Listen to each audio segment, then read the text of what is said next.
శుక్లాంబరధరం విష్ణుం శశివర్ణం చతుర్భుజం ప్రసన్నవదనం ధ్యాయేత్ సర్వవిఘ్నోపశాంతయే.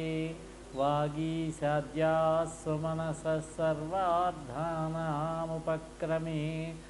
నత్వా కృతకృత్యాస్యుస్తం నమామి గజాననం. శరదా శరదంభోజవదనా వదనాంబుజే సర్వదా సర్వదాస్మాకం సన్నిధిం క్రియాత్. వ్యాసం వసిష్ఠనప్తారం శక్తేః పౌత్రమకల్మషం పరాశరాత్మజం వందే సుఖదాతం తపోనిధిం. వ్యాసాయ విష్ణురూపాయ వ్యాసరూపాయ విష్ణవే నమో వై బ్రహ్మనిధయే వాసిష్ఠాయ నమో నమః. అచతుర్వదనోద్బ్రహ్మా ద్విబాహురపరో హరిః అపాలలోచనః శంభుర్భగవాన్ బాదరాయణః. శాంతాకారం భుజగశయనం పద్మనాభం సురేశం విశ్వాకారం గగనసదృశం మేఘవర్ణం శుభాంగం లక్ష్మీకాంతం కమలనయనం యోగిహృద్యానగమ్యం వందే విష్ణుం భవభయహరం సర్వలోకైకనాథం. వసుదేవసుతం దేవం కంసచాణూరమర్దనం దేవకీ పరమానందం కృష్ణం వందే జగద్గురుం. సదాశివసమారంభాం శంకరాచార్యమధ్యమాం అస్మదాచార్యపర్యంతాం వందే గురుపరంపరాం. శ్రీ గురుభ్యో నమః. సభాయై నమః. ఈరోజు 8వ స్కంధంలో వామన చరిత్ర ఘట్టాన్ని ముచ్చటించుకోబోతున్నాం. శ్రీ మహావిష్ణువు యొక్క దశావతారాలలో వామనావతారం ఒకటి. మనం శ్రీ మహావిష్ణువు యొక్క ఈ అవతారాల యొక్క క్రమం చూసినట్లయితే కొంచెం మనకి మానవ పరిణామ క్రమం జ్ఞాపకానికి వస్తుందేమో అనిపిస్తుంది. మానవ పరిణామ క్రమం చూడండి. మొదట్లో ఆదిమానవుడు అడవుల్లో తిరుగుతూ ఉండేవాడు. ఆ గుహల్లోనో చెట్ల కిందో చెట్ల కొమ్మల మీదో ఉండేవాడు. తర్వాత క్రమంగా ఈ స్థితికి వచ్చాం, అభివృద్ధి చెంది. అలాగే మొదట్లో మత్స్యావతారం చెప్పారు. పూర్తిగా నీటిలోనే ఉంటుంది. నీటిలోంచి తీసి గట్టు మీద వేస్తే ఒక్క 5 నిమిషాలు కూడా ఉండలేదు. రెండవది కూర్మావతారం. ఎక్కువగా నీటిలో ఉంటుంది, భూమి మీద కూడా ఉండగలదు. వరాహావతారం నీటిలో తక్కువగా ఉంటుంది, భూమి మీద ఎక్కువగా ఉంటుంది. తర్వాత నారసింహావతారం చూస్తే అటు మనిషి కాదు, మృగము కాదు, అభివృద్ధి చెందుతూ ఉన్నటువంటి దశను తెలియజేస్తుంది. వామనుడు పూర్తిగా మానవాకారమే కానీ పూర్తిగా పెరగనటువంటి దశ, అభివృద్ధి చెందనటువంటి దశ, కొంచెం మరుగుజ్జుగా పొట్టిగా ఉంటాడు. పరశురామావతారం మానవావతారమే అయినా కొంచెం ఆవేశావతారం. ఆటవిక జీవనం, గొడ్డలి ఆయుధం, అడవుల్లో సంచరించడం. 21 మార్లు ఈ భూమండలం అంతా కూడా సంచరించి తిరిగి రాజులనేవాళ్ళు లేకుండా వధించాడు ఆయన. రామావతారం పరిపూర్ణావతారమే అయినప్పటికీ ఆయనకు తాను భగవంతుడని తెలియదు. ఆయన ఎప్పుడూ కూడా తాను భగవంతుడు అనుకోలేదు, మానవుణ్ణే అనుకున్నాడు. రామరావణ యుద్ధం జరిగింది. దేవతలంతా వచ్చి శ్రీరామచంద్రమూర్తిని ప్రశంసించారు. శ్రీరామచంద్ర, రావణ వధ చేశావు, దుష్ట శిక్షణ గావించావు, శిష్ట రక్షణ గావించావు, నువ్వు సాక్షాత్తు శ్రీమన్నారాయణుడివే అన్నారు. ఏమోనండి, నాకు అదేం తెలీదు. ఆత్మానం మానుషం మన్యే రామం దశరథాత్మజం. నేను మానవుణ్ణి, దశరథ మహారాజు గారు అబ్బాయిని, నా పేరు రాముడు అన్నాడు. కృష్ణావతారం చూసినట్లయితే సంపూర్ణావతారం, పరిపూర్ణావతారం నేనే పరమాత్మని, నీకు మోక్షాన్ని ఇచ్చేవాడిని నేనే, సర్వధర్మాన్ పరిత్యజ్య, ఈ ధర్మాలన్నీ విడిచిపెట్టేసాయి, మామేకం శరణం వ్రజ, నన్నే శరణు వేడు, అహం త్వా సర్వపాపేభ్యో, సమస్త పాపముల నుంచి కూడా మోక్షయిష్యామి, మోక్షాన్ని ప్రసాదిస్తాను నీకు, సమస్త పాపముల నుంచి నిన్ను విడివడేటట్లుగా చేస్తాను అర్జున అంటాడు చిట్టచివర్లో భగవద్గీతలో పరమాత్మ అయినటువంటి శ్రీకృష్ణ పరమాత్మ. ఈ విధంగా చూసినట్లయితే వామనావతారం కొంచెం అభివృద్ధి చెందుతూ ఉన్నటువంటి దశలో ఉన్నట్లుగా చెప్పబడినటువంటి అవతారం అనిపిస్తుంది. సుఖమహర్షి వామనావతారాన్ని ప్రారంభిస్తూ పరీక్షిత్ మహారాజుతో, మహారాజా, శాశ్వతుడైనటువంటి విష్ణువు యోగీంద్రుని రూపంతో యోగాన్ని బోధిస్తాడట. దత్తాత్రేయ అవతారం చెప్పండి, వృషభావతారం చెప్పండి, కపిలావతారం చెప్పండి, యోగాన్ని బోధిస్తాడు. ముని రూపంలో కర్మానుష్ఠానాన్ని ప్రబోధిస్తాడు, కర్మ చేసే విధానాన్ని. ప్రజాపతి రూపంలో సృష్టిని చేస్తాడు. స్వయంభూమనువు కూడా ప్రజాపతి పరమాత్మ యొక్క అంశే అన్నారు. ఇంద్రుడై రాక్షసుల యొక్క గర్వాన్ని అణిచివేస్తాడు ఆయన. సిద్ధస్వరూపంతో జ్ఞానాన్ని ఉపదేశిస్తాడు. కాలరూపంతో కడతేరుస్తాడు పరమేశ్వరుడుగా ఆయనే.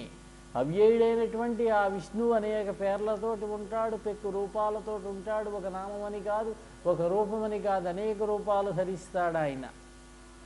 అతడు విషయాసక్తుల యొక్క కంటికి కనిపించడు. జరిగిన కాలంలోనూ ఉన్నాడు, జరుగుతున్న కాలంలోనూ ఉన్నాడు, జరగబోయే కాలంలో కూడా ఉన్నాడు. జరగబోయే కాలంలో కూడా పెక్కు రీతుల్లో వేర్వేరు రూపాలతో వెలుగుతూ ఉంటాడు ఆయన అని ప్రారంభించారు.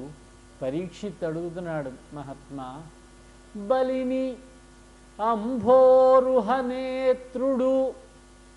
ఏమిటికి నైపాదత్రయిన్ వేడే, 3 అడుగుల నేల ఎందుకు అడిగాడు శ్రీ మహావిష్ణువు బలిచక్రవర్తిని?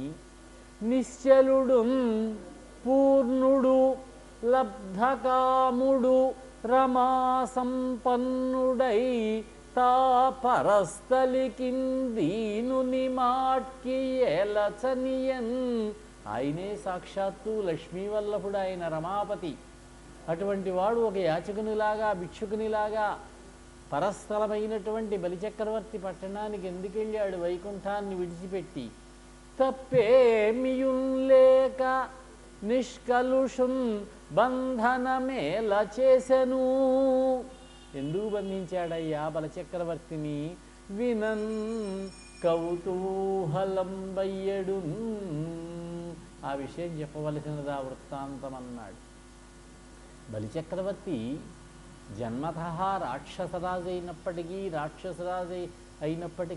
రాక్షసుడైనప్పటికీ శ్రీ మహావిష్ణువు యొక్క భక్తుడు ఆయన.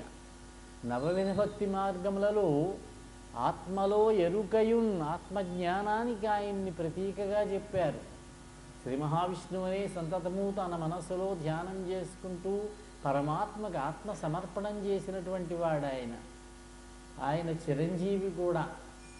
ఈ కలియుగాంతం వరకు కూడా ఆయన ఉంటాడు. వచ్చే ఈ కల్పాంతం వరకు, వచ్చే కల్పంలో ఆయన ఇంద్రుడవుతారట. ఆ ఇంద్రుడు వచ్చే కల్పంలో కావలసిన వాడు కొంచెం తొందరపడి ఈ కల్పంలోనే ఇంద్రుణ్ణి ఓడించి స్వర్గసింహాసనాన్ని ఆక్రమించుకున్నాడు. అది అతని విషయంలో ఉన్నటువంటి పొరపాటు. అందుచేతనే శ్రీ మహావిష్ణువు అతన్ని శిక్షించాడన్నారు. ఇక చిరంజీవని చెప్పుకున్నాం. అశ్వత్థామ, బలిహి, అక్కడే చెప్పారు బలిచక్రవర్తిని. వ్యాసః, హనుమాంశ్చ విభీషణః, కృపశ్చ పరశురామస్య, సప్తైతే చిరంజీవినః, 7 కూడా చిరంజీవులన్నారు. అట్లాగే శ్రీ మహావిష్ణువు యొక్క భక్తుల యొక్క జాబితా ఒకటి చెప్పారు. ఒక 14 పేర్లు చెప్పి వీళ్ళంతా కూడా మహాభక్తులు, వీళ్ళని ప్రాతకాలములనే మనం లేచి స్మరించుకున్నా, నమస్కరించుకున్నా మనకి శుభములు కలుగుతాయని చెప్పారు. ప్రహ్లాదుడు పేరే ముందు చెప్పారు. నారదుడు ప్రహ్లాదుడు గురువు గారు, ఆయన పేరు రెండో పేరుగా పెట్టారు. ప్రహ్లాద నారద పరాశర పుండరీక వ్యాస అంబరీష సుక సౌనక భీష్మ దాల్భ్యాన్, ఆయన రాజుగారు దాల్భ్యుడు అని, భీష్మదాల్భ్యాం రుక్మాంగదార్జున బలి అక్కడ ఉన్నాడు, వశిష్ఠ విభీషణాదీన్ పుణ్యాని మాన్ పరమ భాగవతాన్ స్మరామి, పుణ్యాని మాన్ పరమ భాగవతాన్ నమామి. వారిని స్మరించుకుంటే మంచిదన్నారు. అటువంటి మహా వ్యక్తి బలిచక్రవర్తి. అయినా రాక్షసాంశ సంభూతుడై రాక్షస ప్రవృత్తి కలిగిన వాడు కాబట్టి శ్రీహరి దేవతలకు ఉపకారం చేసే నిమిత్తం బలిని శిక్షించాడు. ఇక అతని వంశం చూసినట్లయితే కశ్యప ప్రజాపతి బ్రహ్మ యొక్క మానసపుత్రుడు మరీచిని ఆయన మనస్సంకల్పంగా సృష్టి చేశాడు. ఆ మరీచి యొక్క కుమారుడు కశ్యపుడు. కశ్యపునికి 13 మంది భార్యలు, దక్ష ప్రజాపతి యొక్క కుమార్తెలు. అందులో ఒక భార్య దితి యొక్క కొడుకులే రాక్షసులు, దైత్యులు. హిరణ్యకశిపుడు పుట్టాడు ఆవిడికి. ఆ జై విజయుల్లో జయుడే హిరణ్యకశిపుడు. శాపవశాత్తు సనక సనందనాది మునీశ్వర్ల యొక్క శాపం వల్ల హిరణ్యకశిపుడు, హిరణ్యాక్షుడు జన్మించారు. హిరణ్యకశిపుడు కుమారుడు ప్రహ్లాదుడు. అంతవరకు కూడా మనం చూసాం. ప్రహ్లాదునికి విరోచనుడు అని కుమారుడు. ప్రహ్లాదుడు బహుకాలం పరిపాలన చేశాడు. అయినా చాలా కాలం ఉన్నాడు. ఆ విరోచనుడు కూడా పరాక్రమశాలియే, మంచివాడు, పాపం దాత. దేవతలంతా కూడా అతని దగ్గరకు వచ్చి యాచకులై ఇంద్రుడితో సహా, నీ ఆయుర్దాయం మాకు కావాలంటే శరీరాన్నే త్యాగం చేశాడు దేవతల కోసం. ఆయన కుమారుడే బలిచక్రవర్తి. బలిచక్రవర్తి బాణాసురుడు, శివభక్తుడు. అతను పరమేశ్వర భక్తుడు. కృష్ణుడితో యుద్ధం సంభవించింది. అతడు పరమేశ్వరుడు కోసం తపస్సు చేసి, పరమేశ్వరుడు ఏం వరం కావాలని అడిగితే, నా నగరానికి కాపలాగా ఉండు నువ్వు అన్నాడు. దాంతో త్రిశూలం పుచ్చుకుని భార్యా పిల్లలతో సహా ఆయన వచ్చి సోణపురం అని బాణాసురుని యొక్క రాజధాని రాజ్యానికి అక్కడ కాపరం పెట్టాడు ఆయన పరమేశ్వరుడు. శ్రీకృష్ణ పరమాత్మ యొక్క మనుమడైనటువంటి అనిరుద్ధుణ్ణి చిత్రలేఖ అనే చెలికత్తె ద్వారా రోజు రప్పించుకునేది. రాత్రి సమయంలో బాణుడు కూతురు ఉషాపర్ణి అన్న నాటకం మనకి తెలుసున్నదే. ఆ విషయం తెలిసి బంధించాడు అనిరుద్ధుణ్ణి. అప్పుడు శ్రీకృష్ణుడు యుద్ధానికి వచ్చి, ముందు ఎవరితో యుద్ధం చేయాలి? పరమేశ్వరుడితోటే చేయవలసి వచ్చింది. బాణాసురుడికి 1000 చేతులుంటే వాటిని 2 కింద చేసేసాడు. మిగతావన్నీ తీసేసి వధించలేదు. అతడు ప్రమథగణముల్లో ఒకడయ్యాడు. పరమేశ్వర భక్తుడయ్యాడు బాణాసురుడు. బలిచక్రవర్తి యొక్క కుమారుడు. అది వారి యొక్క వివరం. ఈ బలిచక్రవర్తి యొక్క వృత్తాంతమే మహాదాత. బలిచక్రవర్తి అడిగిన వారికి లేదనకుండా ఇచ్చేవాడు. ఆ వృత్తాంతమే వామనావతారం యొక్క పరమ ప్రయోజనమైనటువంటి విషయం. ఇక ఈ త్రివిక్రమాలయాలు భారతదేశంలో 2 చోట్ల ఉన్నాయి. 2 ఆలయాలు ఉన్నాయి త్రివిక్రమాలయాలు. ఒకటి తమిళనాడు రాష్ట్రంలో తిరుక్కోయిలూర్ అని ఒక ఊరుంది. తిరుక్కోవిలూర్ సముద్రానికి దగ్గరలో ఉంటుంది. తెన్పెంగై అని నది ఉంటుంది అక్కడ. ఆ నది ఒడ్డున తిరుక్కోవిలూరు పట్టణానికి 2 కిలోమీటర్ల దూరంలో త్రివిక్రమాలయం ఒకటి ఉన్నది. అక్కడ స్వామివారి యొక్క మూర్తి మన వెంకటేశ్వర స్వామిలాగా నిలబడి ఉంటుంది, చతుర్భుజుడు. ఇక రెండవ ఆలయం ఆంధ్రప్రదేశ్ రాష్ట్రంలో, ఒకప్పుడు గుంటూరు జిల్లా, ఇప్పుడు బాపట్ల జిల్లాలో చెరుకూరు అని ఒక గ్రామం ఉన్నది. ఆ గ్రామంలో ఉంది. అది సుమారు 1000 సంవత్సరాల క్రితం ఆలయం అని అన్నారు. కానీ చరిత్ర అంతవరకే అందుతోందండి. ఇంకా ప్రాచీనమే కావచ్చు అన్నారు. ప్రాచీన ఆలయం అది. అక్కడ 3 పాదములు ఎడమ పాదం పైకెత్తుతాడు, చుట్టూ దేవతలు ఉంటారు. త్రివిక్రమ రూపాన్ని ఆయన ధరించినప్పుడు బలిచక్రవర్తి పాదముల దగ్గర ఉన్నాడు. ఈ మధ్యనే అక్కడ ఈ వామన చరిత్ర చెప్పమన్నారు. గర్భాలయానికి బయట ఓ బల్ల వేశారు, కుర్చీ ఇచ్చారు, కూర్చోమన్నారు. అక్కడ చెప్పొచ్చారు. త్రివిక్రమాలయాలు 2, అందులో ఆంధ్రప్రదేశ్లో ఉన్నటువంటిది విశిష్టమైనటువంటిది.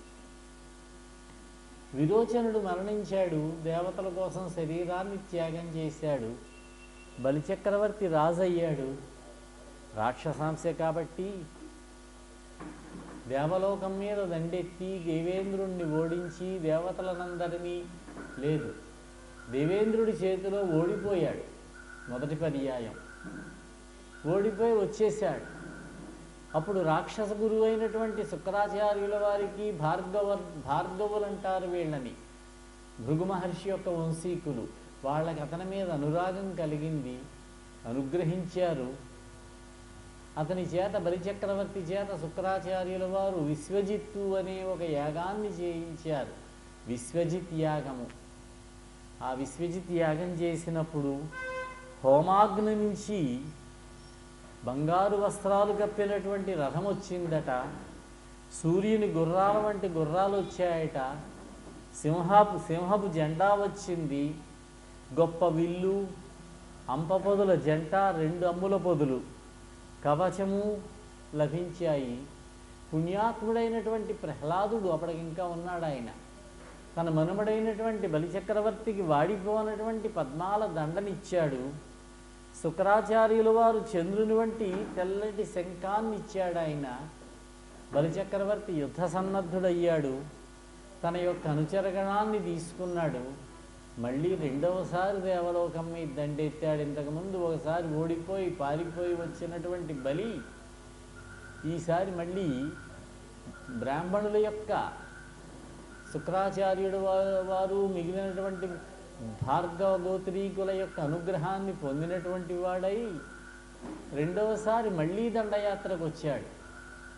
సమావేశం పట్టాడు. ఇంద్రుడు అష్టదిక్పాలకులను పిలిచాడు, బృహస్పతిని కూడా పిలిచాడు. ఒకసారి మన చేతిలో ఓడిపోయి వెళ్ళినటువంటి బలి మళ్ళీ వచ్చాడు. తొందరగా ఎందుకు వచ్చాడు, ఏమిటి అతనికి ఉన్నటువంటి బలం అని చర్చించి బృహస్పతిని అడిగాడు. అప్పుడు బృహస్పతుల వారు అన్నారు, బృహస్పతితో ఇంద్రుడు అంటున్నాడు, మహాత్మా ఏం చేయాలి, మన కర్తవ్యం ఏమిటి?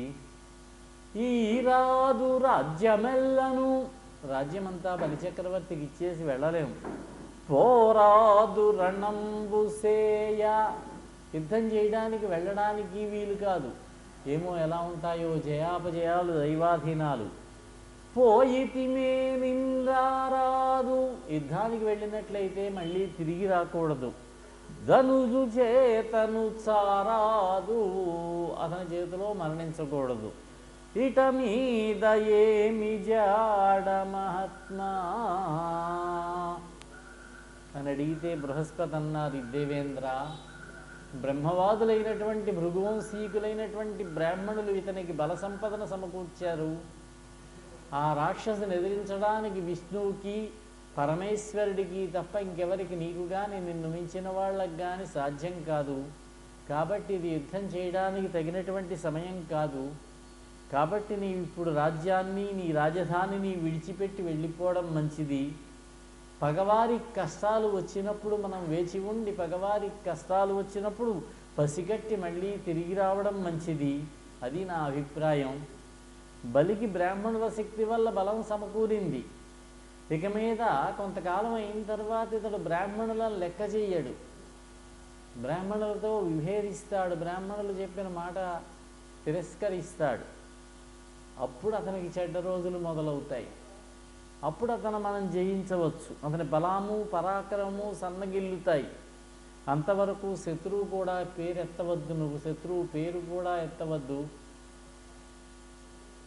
మీరు మీ రక్షణ కలిగే ప్రదేశాలకు వెళ్ళి ఉండండి అని చెప్తే అడవులు పట్టిపోయారు. స్వర్గలోకాన్ని విడిచిపెట్టి దేవతలంతా, అష్టదిక్పాలకులు, ఇంద్రుడు, అడవుల్లో తిరుగుతున్నారు, గుహల్లో తలదాచుకుంటున్నారు. ఇంద్రుని యొక్క భార్య అయినటువంటి శచీదేవి పాపం అల్లాడుతున్నది అడవుల్లో. కుమారుడు జయంతుడు మొదలైన వారు బోయ పిల్లలతో ఆడుకుంటూ గడపవలసి వస్తున్నది. బహుకాలం పరిపాలించాడు. ముల్లోకములను స్వాధీనం చేసుకుని పరిపాలించాడు బలిచక్రవర్తి. పరిపాలన విషయంలో మళ్ళీ బాగానే ఉంటారు వీళ్ళు రాక్షసరాజులు. హిరణ్యకశిపుడు కూడా బాగానే పరిపాలించాడు. వాళ్ళ దగ్గర ఉన్నటువంటి ఒకే ఒక్క దోషం ఏమిటంటే దేవతలంటే విరోధం, స్వర్గలోకం మీద ఆశ, దేవేంద్రుడంటే పగ. వాళ్ళని ఓడించాలి, తరిమేయాలి, స్వర్గాన్ని ఆక్రమించుకోవాలి, అదే లక్ష్యం వీళ్ళది. బ్రహ్మదేవుడంటే భక్తే, శివుడంటే భక్తే, ఒక్క విష్ణు అంటే మళ్ళీ ద్వేషం, రాక్షసులకు వ్యతిరేకి కాబట్టి. ఈ బలిచక్రవర్తి రాజ్యంలో అర్ధుల్ వేడరు, యాచించేటటువంటి యాచకులే ఉండరట. దాతలుంచెడరు, దానం చేసేటటువంటి వాళ్ళకి లోటే లేదట. సర్వారంభముల్ పండు, ప్రత్యర్థుల్లేరు, బలిచక్రవర్తికి విరోధులే లేరు, ప్రత్యర్థులే లేరు. మహోత్సవంబులను దేవాగారముల్ వల్చు, దేవాగారములలో దేవాలయములలో మహోత్సవములు జరుగుతూ ఉన్నాయి నిత్యము కూడా. పూర్ణార్థుల్ విప్రులు, విప్రులు యాచించడానికి వెడితే వాళ్ళ సమస్త కోరికలు తీరుతూ ఉన్నాయట. వర్షముల్ కురియు కాలార్హంబులై, సకాలంలో వర్షాలు పడుతున్నాయి. ధాత్రికిన్ సార్ధంబయ్య వసుంధరత్వము, భూదేవికి వసుంధర అనేటటువంటి పేరు సార్థకమైంది. అసురేంద్రాధీసురాజ్యంబునన్, ఈతని యొక్క రాజ్యంలో, బలిచక్రవర్తి రాజ్యంలో ప్రజలంతా కూడా చక్కగా ఉన్నారు, ఆనందంగా గడుపుతున్నారు. దాతలకి లోటు లేదు, యాచకులు లేనేలేరు. ఇలా ఉన్నదట. ఒక కథ చెబుతారు మహాభారతంలో. ధర్మరాజు గారు అశ్వమేధయాగం చేశాట. చేసినప్పుడు అనేక దానాలు ఇచ్చాడు. అడిగిన వాళ్ళకి అడిగినంతా ఇచ్చాడు, అడిగిన దానికంటే కూడా ఎక్కువ ఇచ్చాడు ఆయన. చాలా సంతోషంగా వెళ్ళారు. అంతా అయిపోయాక శ్రీకృష్ణ పరమాత్మతో అన్నట్ట, బావా చాలా బాగా జరిగింది కదూ అశ్వమేధయాగం, ఇంతమందికి నేను దానాలు చేశాను కదూ, యుద్ధం అయిపోయాక ఇంత దానాలు చేశాను, ఇంత గొప్పగా చేశానని ఏమిటేమిటో చెప్పాడు. బావా ఒకసారి రా బయటికి వెడతామని బలిచక్రవర్తి దగ్గరికి తీసుకెళ్ళాట. తీసుకువెడితే వచ్చిన కృష్ణుణ్ణి, అతను ఎక్కడున్నాడు, రసాతలంలో ఉన్నాడు. అప్పటికి ఈ కథ అయిపోయింది, వామన చరిత్ర. కృష్ణుణ్ణి గుర్తుపట్టాడు, పలకరించాడు, గౌరవించాడు. ఎవరైనా అన్నాడు పక్కన ఉన్న ధర్మరాజును చూసి. ఇతని పేరు యుధిష్ఠిరుడయ్యా, చంద్రవంశపు రాజైన. ఈ మధ్యనే అశ్వమేధయాగం చేశాడు, చెప్పు బావా ధర్మరాజా చెప్పు అన్నాడు. ఇంతంత దానాలు చేశానండి, భూదానం, గోదానం, వస్త్రదానం చాలా చేశానండి అన్నాడు. ఏమిటి నీ రాజ్యంలో అంతమంది యాచకులు ఉన్నారా అన్నట్ట బలిచక్రవర్తి. సిగ్గుపడ్డాట పాపం ధర్మరాజు గారు. అంతటి దాత బలి. పాపం అదితి బాధపడుతున్నది. దేవతల తల్లి, ద్వాదశాదిత్యులు ఆవిడికే జన్మించారు. ఇంద్రుడు ఆవిడ కుమారుడే, సూర్యుడు కూడా ఆవిడికే జన్మించాడు. ద్వాదశాదిత్యులే చెప్పుకున్నాంగా. వీళ్ళంతా కష్టాలు పడుతున్నారు. తనకి స్వంత చెల్లెలే దితి. ఆ దితి కుమారులైనటువంటి రాక్షసులు దేవతలని స్వర్గం నుంచి తోలేసి స్వర్గాన్ని ఆక్రమించుకున్నారు. బలి పెద్ద తల్లి కుమారులను కూడా వాళ్ళు మంచిగా ప్రవర్తించడం లేదు. దితి కూడా కుమారులకి చెప్పదు. దేవతలు అనేకసార్లు దానవులను ఇబ్బంది పెట్టారు, అప్పుడు బాధ కలగలేదు ఈవిడికి అని చెప్పి దుఃఖపడుతూ ఉంటే, తపస్సు చేసుకుందుకు బయటకు వెళ్ళినటువంటి, ఎక్కడికో వెళ్ళాడు తపస్సు చేసుకున్న ఆయన, తపస్సు ముగించి కశ్యప మహర్షి వచ్చారు. వచ్చినటువంటి భర్తకి గౌరవించింది, కాళ్ళు కడుక్కుందుకు నీళ్ళు ఇచ్చింది. అదితి, ఎందుకు ఇలా విచారంగా ఉన్నావు నువ్వు? బ్రాహ్మణులకు ఏ లోటు లేకుండా ఆదరిస్తున్నావు కదా. ఆయన బయటికి తపస్సు చేసేందుకు వెళ్ళినప్పుడు ఆజ్ఞాపించి వెళ్ళాడు, మన ఇంటికి ఎవరైనా అతిథులు వచ్చినట్లయితే సక్రమంగా అతిథి మర్యాదలు జరగాలని. దేవాలయాల్లో పూజలు యథావిధిగా జరుగుతున్నాయా? ఇక్కడ మన వాళ్ళంతా కూడా సకాలంలో హోమకార్యాలు చేస్తూ ఉన్నారా? నీ కొడుకులు ధర్మాన్ని పాటిస్తూ ఉన్నారు కదా. అతిథులకు అర్ఘ్యపాద్యాలు ఇచ్చి గౌరవిస్తున్నావా? అన్నం పెట్టి ఆదరిస్తున్నావా? మరవకుండా బిచ్చగాళ్లను, సేవకులను, సజ్జనులను సత్కరిస్తున్నావు కదా అన్నాడు. స్వామి, మీకు తెలియందేమున్నది? మీరు త్రికాలవేదులు. మీకు కుమారులంతా సమానమే, అందరినీ సమానంగా చూస్తారు మీరు. దితి కుమారులైనటువంటి రాక్షసులు నా కుమారులైనటువంటి దేవతలను అడవుల పాలు చేశారు. పాపం మన కోడలు శచీదేవి ఎంత కష్టపడుతున్నదో, మన మనవలు ఏమి ఇబ్బంది పడుతున్నారో, ఏదైనా మార్గం చూపించండి. నా కుమారులైనటువంటి దేవతలకి, ఇంద్రుడికి మంచి మార్గం దొరికేటట్టుగా, మంచి స్థితి కలిగేటట్టుగా అనుగ్రహించవలసింది అంటే ఆయన దివ్య దృష్టితోటి జరగబోయే వృత్తాంతం అంతా కూడా చూసి, జరగబోయే కథ అంతా తెలిసింది ఆయనకి. అదితి, నువ్వు ఒక వ్రతాన్ని చెయ్యి. దేవతలకు ఆత్మ విష్ణువు, అగ్ని, బ్రాహ్మణులు విష్ణువుకి ముఖాలు. వారిని సంతోషపెడితే విష్ణువు సంతోషిస్తాడు, విష్ణువు సంతోషిస్తే లోకాలన్నీ సంతోషిస్తాయి. అటువంటి విష్ణుమూర్తిని సేవించు నువ్వు. పయోవ్రతము అని, పయోభక్షణ వ్రతము అని ఒక వ్రతం ఉన్నది. ఆ వ్రతములు చేయవలసినది ఫాల్గుణ మాసంలో శుక్లపక్షంలో పాడ్యమి నాడు మొదలుపెట్టి ద్వాదశి తిథి వచ్చే వరకు 12 రోజుల పాటు నిష్టగా పాలు మాత్రమే భుజిస్తూ, పాలు మాత్రమే త్రాగుతూ, మంచినీళ్లు త్రాగుతూ, నిరాహారి అయి 12 రోజులు దీక్షగా ఉండి నేను చెప్పేటటువంటి శ్రీ మహావిష్ణువు యొక్క మంత్రాన్ని జపించుకుంటూ ఉండు, నీ కోరిక తీరుతుంది అన్నాడు. చాలా శ్రద్ధగా చేసింది ఆవిడ. ఆవిడ యొక్క వ్రత నిష్టకి మెచ్చుకుని శ్రీ మహావిష్ణువు ప్రత్యక్షమయ్యాడమ్మా. ఏమిటి నీ కోరిక అన్నాడు. వచ్చినటువంటి శ్రీ మహావిష్ణువుని స్తుతి చేసింది. మహాత్మా, నీకు తెలియనిదేమున్నది? నా కుమారులు అష్ట కష్టములు పడుతున్నారు, వాళ్ళకి మంచి దారి చూపించవలసినది అంది. అమ్మా, బలిమిన్ దైత్యుల చంపరాదు. బలప్రయోగం చేసి రాక్షసులను చంపలేము. బలిమిన్ దైత్యుల చంపరాదు, వినయోపాయంబునం కాని సంచలనం పొందకు. నేను నీ నియతికిం సద్భక్తికిం మెచ్చితిన్. బలి విద్వేషియు ఆ నిలింపగణమున్ పౌలోమియున్ మెచ్చ. దైత్యుల రాజ్యంబు హరింతు ఇంద్రునికి ఇత్తున్ దుఃఖమింకేటికి. వినయోపాయంతో కానీ, ఏదైనా ఆలోచన చేసి కానీ, సరి అయినటువంటి సహనంతో కూడినటువంటి ఉపాయంతో కానీ బలప్రయోగం చేసి ఈ రాక్షసులను ఓడించడానికి వీలు కాదమ్మా. దేవేంద్రుడు సంతోషించేలా, అతని కుమారులు దేవతలు అందరూ సంతోషించేలాగా, దేవేంద్రుని భార్య అయిన శచీదేవి సంతోషించేలా నేను బలి దగ్గర రాజ్యం తీసుకుని ఇంద్రుడికి ఇస్తాను. నీ గర్భంవాసంలో జన్మిస్తాను తల్లి. నేను నీ గర్భంలో నాకు నీ కుమారుడిగా జన్మించాలని కోరికగా ఉన్నదమ్మా. ఇంద్రుడికి తమ్ముడినై ఉపేంద్రుడు అనే పేరుతోటి ప్రఖ్యాతి వహిస్తాను నేను. ఇంద్రుడికి రాజ్యమంతా సంపాదించి పెడతాను అన్నాడు.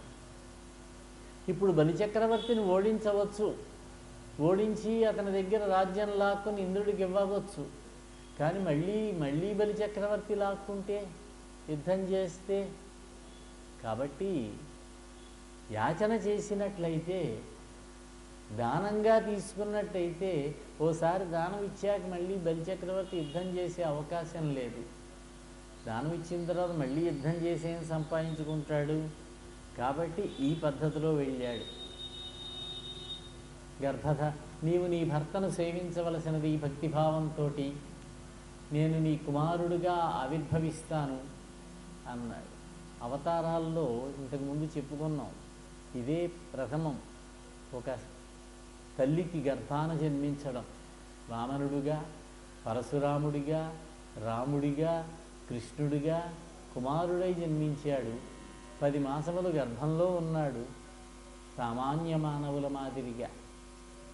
ఇంతముందన్నీ కూడా వాటంతటా వచ్చిన ఆవిర్భావాలే, నరసింహావతారం వరకు కూడా.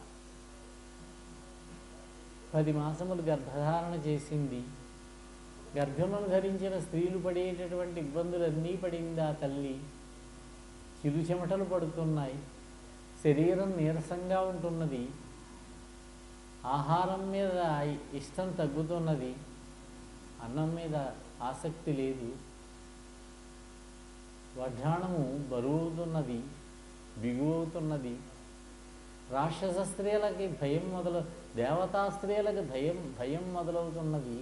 వాళ్ళ మెడలో ఉన్న మంగళసూత్రములు రాక్షస స్త్రీలకి కదులుతూ ఉన్నాయి. ఈ విధంగా ఆవిడ యొక్క గర్భస్థస్థితిని వర్ణించి 7వ మాసం వచ్చిన తరువాత సూళిదలంటామే, ఆ కార్యక్రమాన్ని నిర్వహించారు పెద్ద ముత్తైదువలు. కొత్త వస్త్రములు ధరింపజేశారు, తలంటారు ఆవిడికి. చాలా ఘనంగా చేశారు ఆ వేడుక. ఇక ప్రసవ సమయం సమీపించినప్పుడు బ్రహ్మాది దేవతలు వచ్చి గర్భస్థ శిశువైనటువంటి శ్రీ మహావిష్ణువుకి స్తుతి చేసి వెళ్ళారు.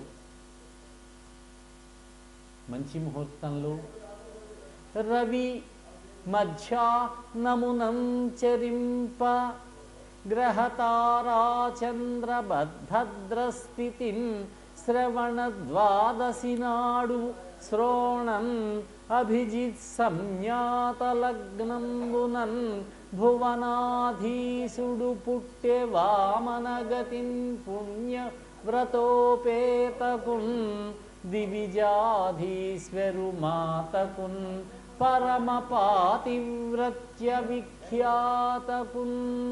పరమ పతివ్రత అయినటువంటి దేవతల యొక్క మాత అయినటువంటి ఆ అదితి యొక్క గర్భమునందు శ్రీ మహావిష్ణువు శ్రవణ నక్షత్రం శ్రావణ మాసంలో ద్వాదశి రోజున అభిజిత్ లగ్నంలో వామనుడై జన్మించాడు. ఆయన జన్మించినప్పుడు ఆయనకి 4 భుజములు ఉన్నాయి. ఆ 4 భుజముల్లో కూడా శంఖము, చక్రము, గదా, పద్మము ఉన్నాయట. శ్రీకృష్ణుడు కూడా ఇదే విధం. వామనుడికి శ్రీకృష్ణుడికి కొన్ని పోలికలు ఉన్నాయన్నారు. శ్రీకృష్ణుడు కూడా గర్భంలో ఉండగా ఇంకా ప్రసవం జరుగుతుందనగా బ్రహ్మాది దేవతలు వచ్చి ఆయనని స్తుతి చేశారు. పుట్టినప్పుడు ఆయనకి 4 చేతులతో దర్శనమిచ్చాడు దేవకీదేవికి, వసుదేవుడికి. వామనుడు కూడా ఇలాగే దర్శనమిచ్చాడు. వామనుడిని చూసి ఈ మహానుభావుడు ఇంతకాలం నా గర్భంలో ఉన్నాడా, ఎలా ఉన్నాడబ్బా అనుకున్నది. అది ఆశ్చర్యపోయింది. కశ్యపుడు స్వామిని స్తుతి చేశాడు. ఆయన మళ్ళీ మామూలుగా ద్విభుజుడుగా, ఆయుధములేమీ లేవకుండా చిన్న బాలుడుగా ఆవిర్భవించాడు. వామనమూర్తి యొక్క ఆవిర్భావం జరిగింది. అలా ఉపనయన వయస్సుకు వచ్చేసాడు. 5 సంవత్సరముల వయస్సుకి. ఎంతోనా, 1 నెల లోపల ఉపనయనం చేసేటటువంటి సమయం వచ్చిందనమాట. కశ్యప ప్రజాపతిని ముందుంచుకొని పొడుగు చేయడం కోసం మునీశ్వర్లంతా కూడా ఆ ఉపనయనానికి కావలసినటువంటి కార్యక్రమాలన్నీ జరిపించారు. ఉపనయనం చక్కగా జరిగింది. సూర్యుడు గాయత్రీ మంత్రాన్ని బోధించాట. సాధారణంగా మనకు ఉపనయనాలు చేసినప్పుడు తండ్రి చేత గాయత్రీ మంత్రం చెప్పిస్తారు. అక్కడ గాయత్రీ మంత్ర అధిష్టాన దేవత అయినటువంటి సూర్యుడే శ్రీ మహావిష్ణువు వామనుడుగా అవతరిస్తే ఆయనకి ఉపనయనం జరుగుతూ ఉంటే గాయత్రీ మంత్రాన్ని బోధించాట. బృహస్పతి యజ్ఞోపవీతాన్ని ఇచ్చాట. కశ్యపుడు ముంజదర్భల మొలతాన్ని ఇచ్చాట తండ్రి. అదితి తల్లి కౌపీనాన్ని ఇచ్చిందిట గోచి. భూదేవి నల్లని జింక చర్మాన్ని ఇచ్చిందిట, చంద్రుడు దండాన్ని ఇచ్చాడు, ఆకాశం గొడుగునిచ్చింది, బ్రహ్మచారికి కావలసినవి ఇవన్నీ. బ్రహ్మ కమండలాన్ని ఇచ్చాడు, సరస్వతీదేవి జపమాలనిచ్చింది, సప్తమహర్షులు కూడా పవిత్రమైనటువంటి దర్భలనిచ్చారు. ఇవి వచ్చిన బహుమతులు. భిక్షాపాత్రిక నిచ్చెను యక్షేసుడు వామనునకు. ఈ వామనుడికి కుబేరుడు, యక్షేసుడైనటువంటి కుబేరుడు భిక్షాపాత్రికనిచ్చాట, భిక్ష చేయడం కోసం. అక్షయమనుచున్ సాక్షాత్కరించి పెట్టెను భిక్షునకు భవానీ పూర్ణ భిక్ష నరేంద్ర. భవానీదేవి, ఆ అన్నపూర్ణాదేవి పూర్ణ భిక్ష వేసిందట. ప్రథమ భిక్ష తల్లి వేస్తుంది మనకి మామూలుగా. పరిశుద్ధులైనటువంటి బ్రాహ్మణుల సమక్షంలో అగ్నికార్యం చేశాడు. బ్రాహ్మణులంతా ఆశీర్వదించారు, అగ్నిని వ్రేల్చాడు, వేదమంత్రాలు చదువుతూ హోమం చేశాడు. ఈ ఉపనయనం చేయించడానికి వచ్చినా చూడడానికి వచ్చినా బ్రాహ్మణులను అడుగుతున్నాడు. ఉపనయన కార్యక్రమం అంతా ముగిసిన తర్వాత వామనుడు వత్తురె విప్రులు వేడగా ఇత్తురె దాతలు నువ్వేక్క ఇష్టార్థములన్ తెత్తురె మీకును సంపదలు ఇత్తెరగున దానవీరుడెవ్వడో చెప్పుడా. యాచించడానికి యాచకులు వస్తారా? బ్రాహ్మణులు దానం ఇచ్చేటటువంటి దాతలు ఉన్నారా? మనం కోరినటువంటి ఇష్టార్థములను ఇస్తారా దాతలు? మీరంతా సంపదలు తెచ్చుకుంటున్నారా యాచించి? ఈ భూలోకంలో దానవీరుడెవరో చెప్పండి అన్నారు. వామన, దాతలకి లోటు లేదు, యాచించేవారు ఉన్నారు, యాచించి సంపదలు పొందేవారు ఉన్నారు. కానీ ఈ లోకంలో బలిచక్రవర్తి అంతటి గొప్పదాత ఎవరూ లేరయ్యా. బలిచక్రవర్తిని కనుక మనం కోరినట్లయితే ఇష్టార్థ సంపదలు కలుగుతాయి మనకి అని చెప్పారు. దేశ దేశాలు తిరుగుంటారేమో ఈ బ్రాహ్మణులు, వాళ్ళు చెప్పిన మాట ఇది. కలరుందాతలు ఇత్తురుంధనములం కామ్యార్థముల్ కొంచు విప్రులు ఏ తెంతురు. కోరినటువంటి సంపదలను పొంది బ్రాహ్మణులు ఇంటికి తిరిగి వస్తారు. కానీ ఈ విని బలిన్ పోలన్ వదన్యుండు లేడు. ఈ విని బలిన్ పోలన్ వదన్యుండు లేడు. అలగుండై వనరించే అధ్వర శతంబా భార్గవానుజ్ఞచే. ఆ శుక్రాచార్యుల వారి యొక్క ఆధ్వర్యంలో 100 అశ్వమేధయాగాలు చేశాడయ్యా. ఈ దేవేంద్రుని జయించి స్వర్గాన్ని ఆక్రమించుకున్న తర్వాత 100 అశ్వమేధయాగాలు చేశాడు ఈయన. శుక్రాచార్యుల వారు చేయించారు. శక్తి బాగా పెరిగింది బలిచక్రవర్తికి. బలివేడన్ పడయంగవచ్చు బహు సంపల్లాభముల్ వామనా. బలిచక్రవర్తిని కనుక కోరినట్లయితే, వేయినట్లయితే మనకు సంపదలు లభిస్తాయ్యా అని చెప్పవలసిన విషయం చెప్పారు. పాపం బక్కచిక్కిపోయి సంపదలన్నీ పోగొట్టుకొని స్వర్గాన్ని పోగొట్టుకుని ఉన్నటువంటి దేవేంద్రుడికి ఉపకారం చేయడం కోసం, కాపాడడం కోసం పేదవాడిలాగా లక్ష్మీవల్లభుడైనటువంటి ఆ శ్రీ మహావిష్ణువు వామనుడై దానం అడగడానికి సంకల్పించాడు. తల్లిదండ్రులైనటువంటి కశ్యపుడు, అదితి యొక్క అనుమతి తీసుకున్నాడు. శుభముహూర్తం చూసుకున్నాడు. జోలె భుజానికి తగిలించుకున్నాడు. గొడుగు పట్టుకున్నాడు. పాదరక్షలు తొడుక్కున్నాడు. హరి హరి సిరి ఉరమున గల హరి హరిహయు కొరకు ధనుజునడగంజనియన్ పరహితరతి మతియుతులగు దొరలకు అడుగుటయు ఒడలి తొడవగు పొడమిన్ అంటారు పోతన్న గారు. ఆయన హృదయ భాగంలో రొమ్ము మీద లక్ష్మీదేవిని ధరించినటువంటి వాడు ఆయన. అయినా కూడా ఇంద్రుడి కోసం బలిని యాచించడం కోసం ప్రయాణమై వెడుతున్నాడు ఈయన. ఇతరులకు మేలు చేసే ఉద్దేశంతో బిచ్చమెత్తడం కూడా గొప్పవాళ్ళకు ఒక అలంకారమేనేమో అంటున్నారు. బిచ్చమెత్తడం కూడా గొప్పవాళ్ళకు ఒక అలంకారమే, ఇతరులకు మేలు చేయడానికి. ఈ వామనుడు నెమ్మదిగా అడుగులో అడుగు వేసుకుంటూ వెడుతున్నాడు. సమస్త లోకములు కూడా ఆయన గర్భంలో ఉన్నాయి.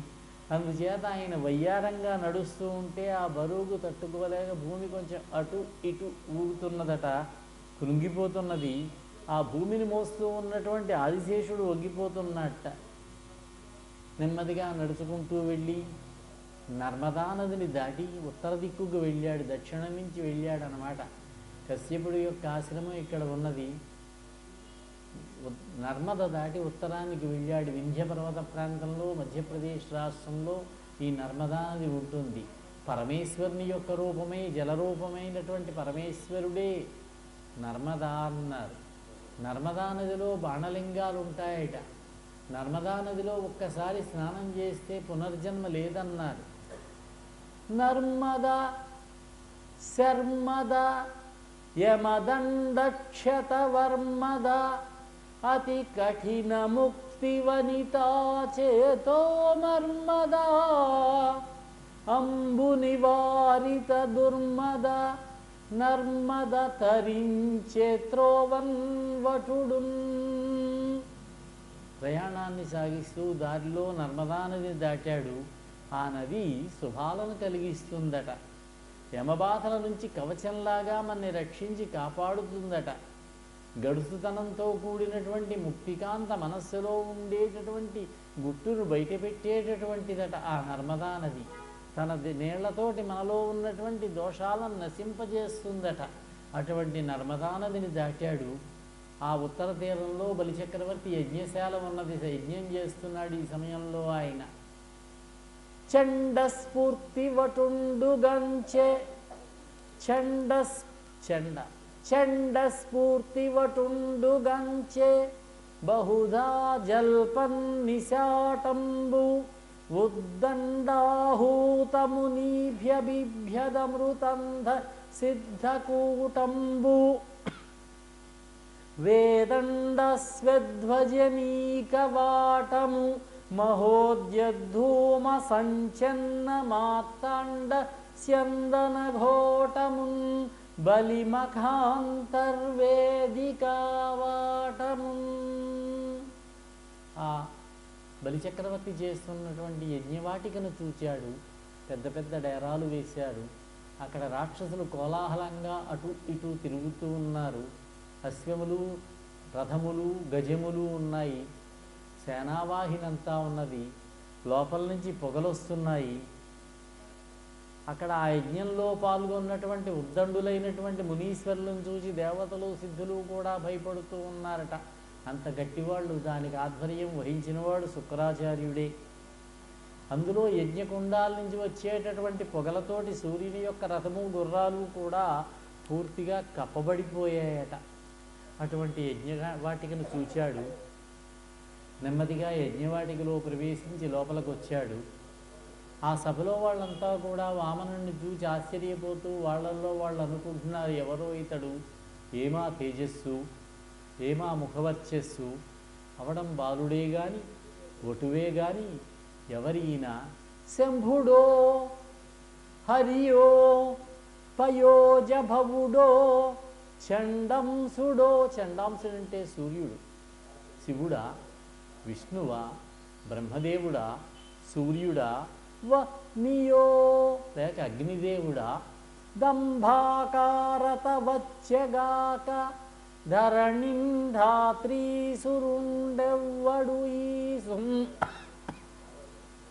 ధాత్రీసురుండెవ్వడు ఈ శుంభద్యోతనుడు ఈ మనోజ్ఞతనుడంచున్ విస్మయభ్రంతులై సంభాషించిరి బ్రహ్మచారిగని తత్సభ్యుల్ రహస్యంబుగన్. ఎవరీతడు అని వాళ్ళల్లో వాళ్ళు అనుకుంటున్నారు. ఆ బ్రహ్మచారి అయినటువంటి ఆ పొట్టివాడు బాలుడు ఒటువైనటువంటి వామనుడు రాగానే ఆ సభలో ఉన్నటువంటి సభ్యులంతా కూడా గజిబిజి పడ్డారు. కొందరు గుసగుసలాడుకున్నారు, కొందరు తికమక పడ్డారు, పెద్దగా కలకలం చేశారు. శ్రీ మహావిష్ణువుకి పుట్టుకే లేదు, అటువంటి వాడు అదితికి కొడుకుగా జన్మించాడు, వామనుడిగా జన్మించాడు. ఆ పొట్టి బ్రహ్మచారి బలిచక్రవర్తి యొక్క సభామంటపంలోకి ప్రవేశించాడు. చెవులకు ఇంపుగా సామవేదం పఠించేటటువంటి ఉద్గాతలు ఉంటారు, సామవేదాన్ని పఠిస్తూ ఉంటారు ఆ యజ్ఞ కుండం దగ్గర కూర్చొని. ఆ సామవేదాన్ని విన్నాడు. గానాలు, మంత్రతంత్రాలు వివరిస్తూ హోమం చేసేటటువంటి హోతలు ఉంటారు, వాళ్ళని కలుసుకున్నాడు. ఆహ్వనీయాగ్ని, గార్హపత్యాగ్ని, దాక్షిణాగ్ని అనేటటువంటి 3 అగ్గులను విరేల్చుతూ ఆ అగ్గులను సంరక్షిస్తూ ఉంటారు ఋగ్వేద పండితులు, ఋత్విజులు. వాళ్ళను చూశాడు. యోగ విధులను నిర్వర్తించడంలో అన్నీ చూసుకుంటూ జాగ్రత్తగా విధులను నిర్వర్తించే వాళ్ళ దగ్గరికి వెళ్ళాడు. సభని బాగా ఆకర్షించాలనుకుంటూ కొంచెం సేపు అటు ఇటు తచ్చాడాడు, తిరుగుతున్నాడు. ఒక్కొక్కసారి భయపడుతూ, వయ్యారంగా నడుస్తూ, వంగుతూ, జనంలోకి దూరుతూ, హరి హరి అంటూ, ఆ స్తంభాలుంటే స్తంభాల చాటుకు వెడుతూ, ఉలికి పడుతూ, కొంతసేపు చుట్టూ తిరుగుతూ, కొంతసేపు నటించాడు. ఆయన మాయా నటుడాయన, నటించాట బ్రహ్మచారి.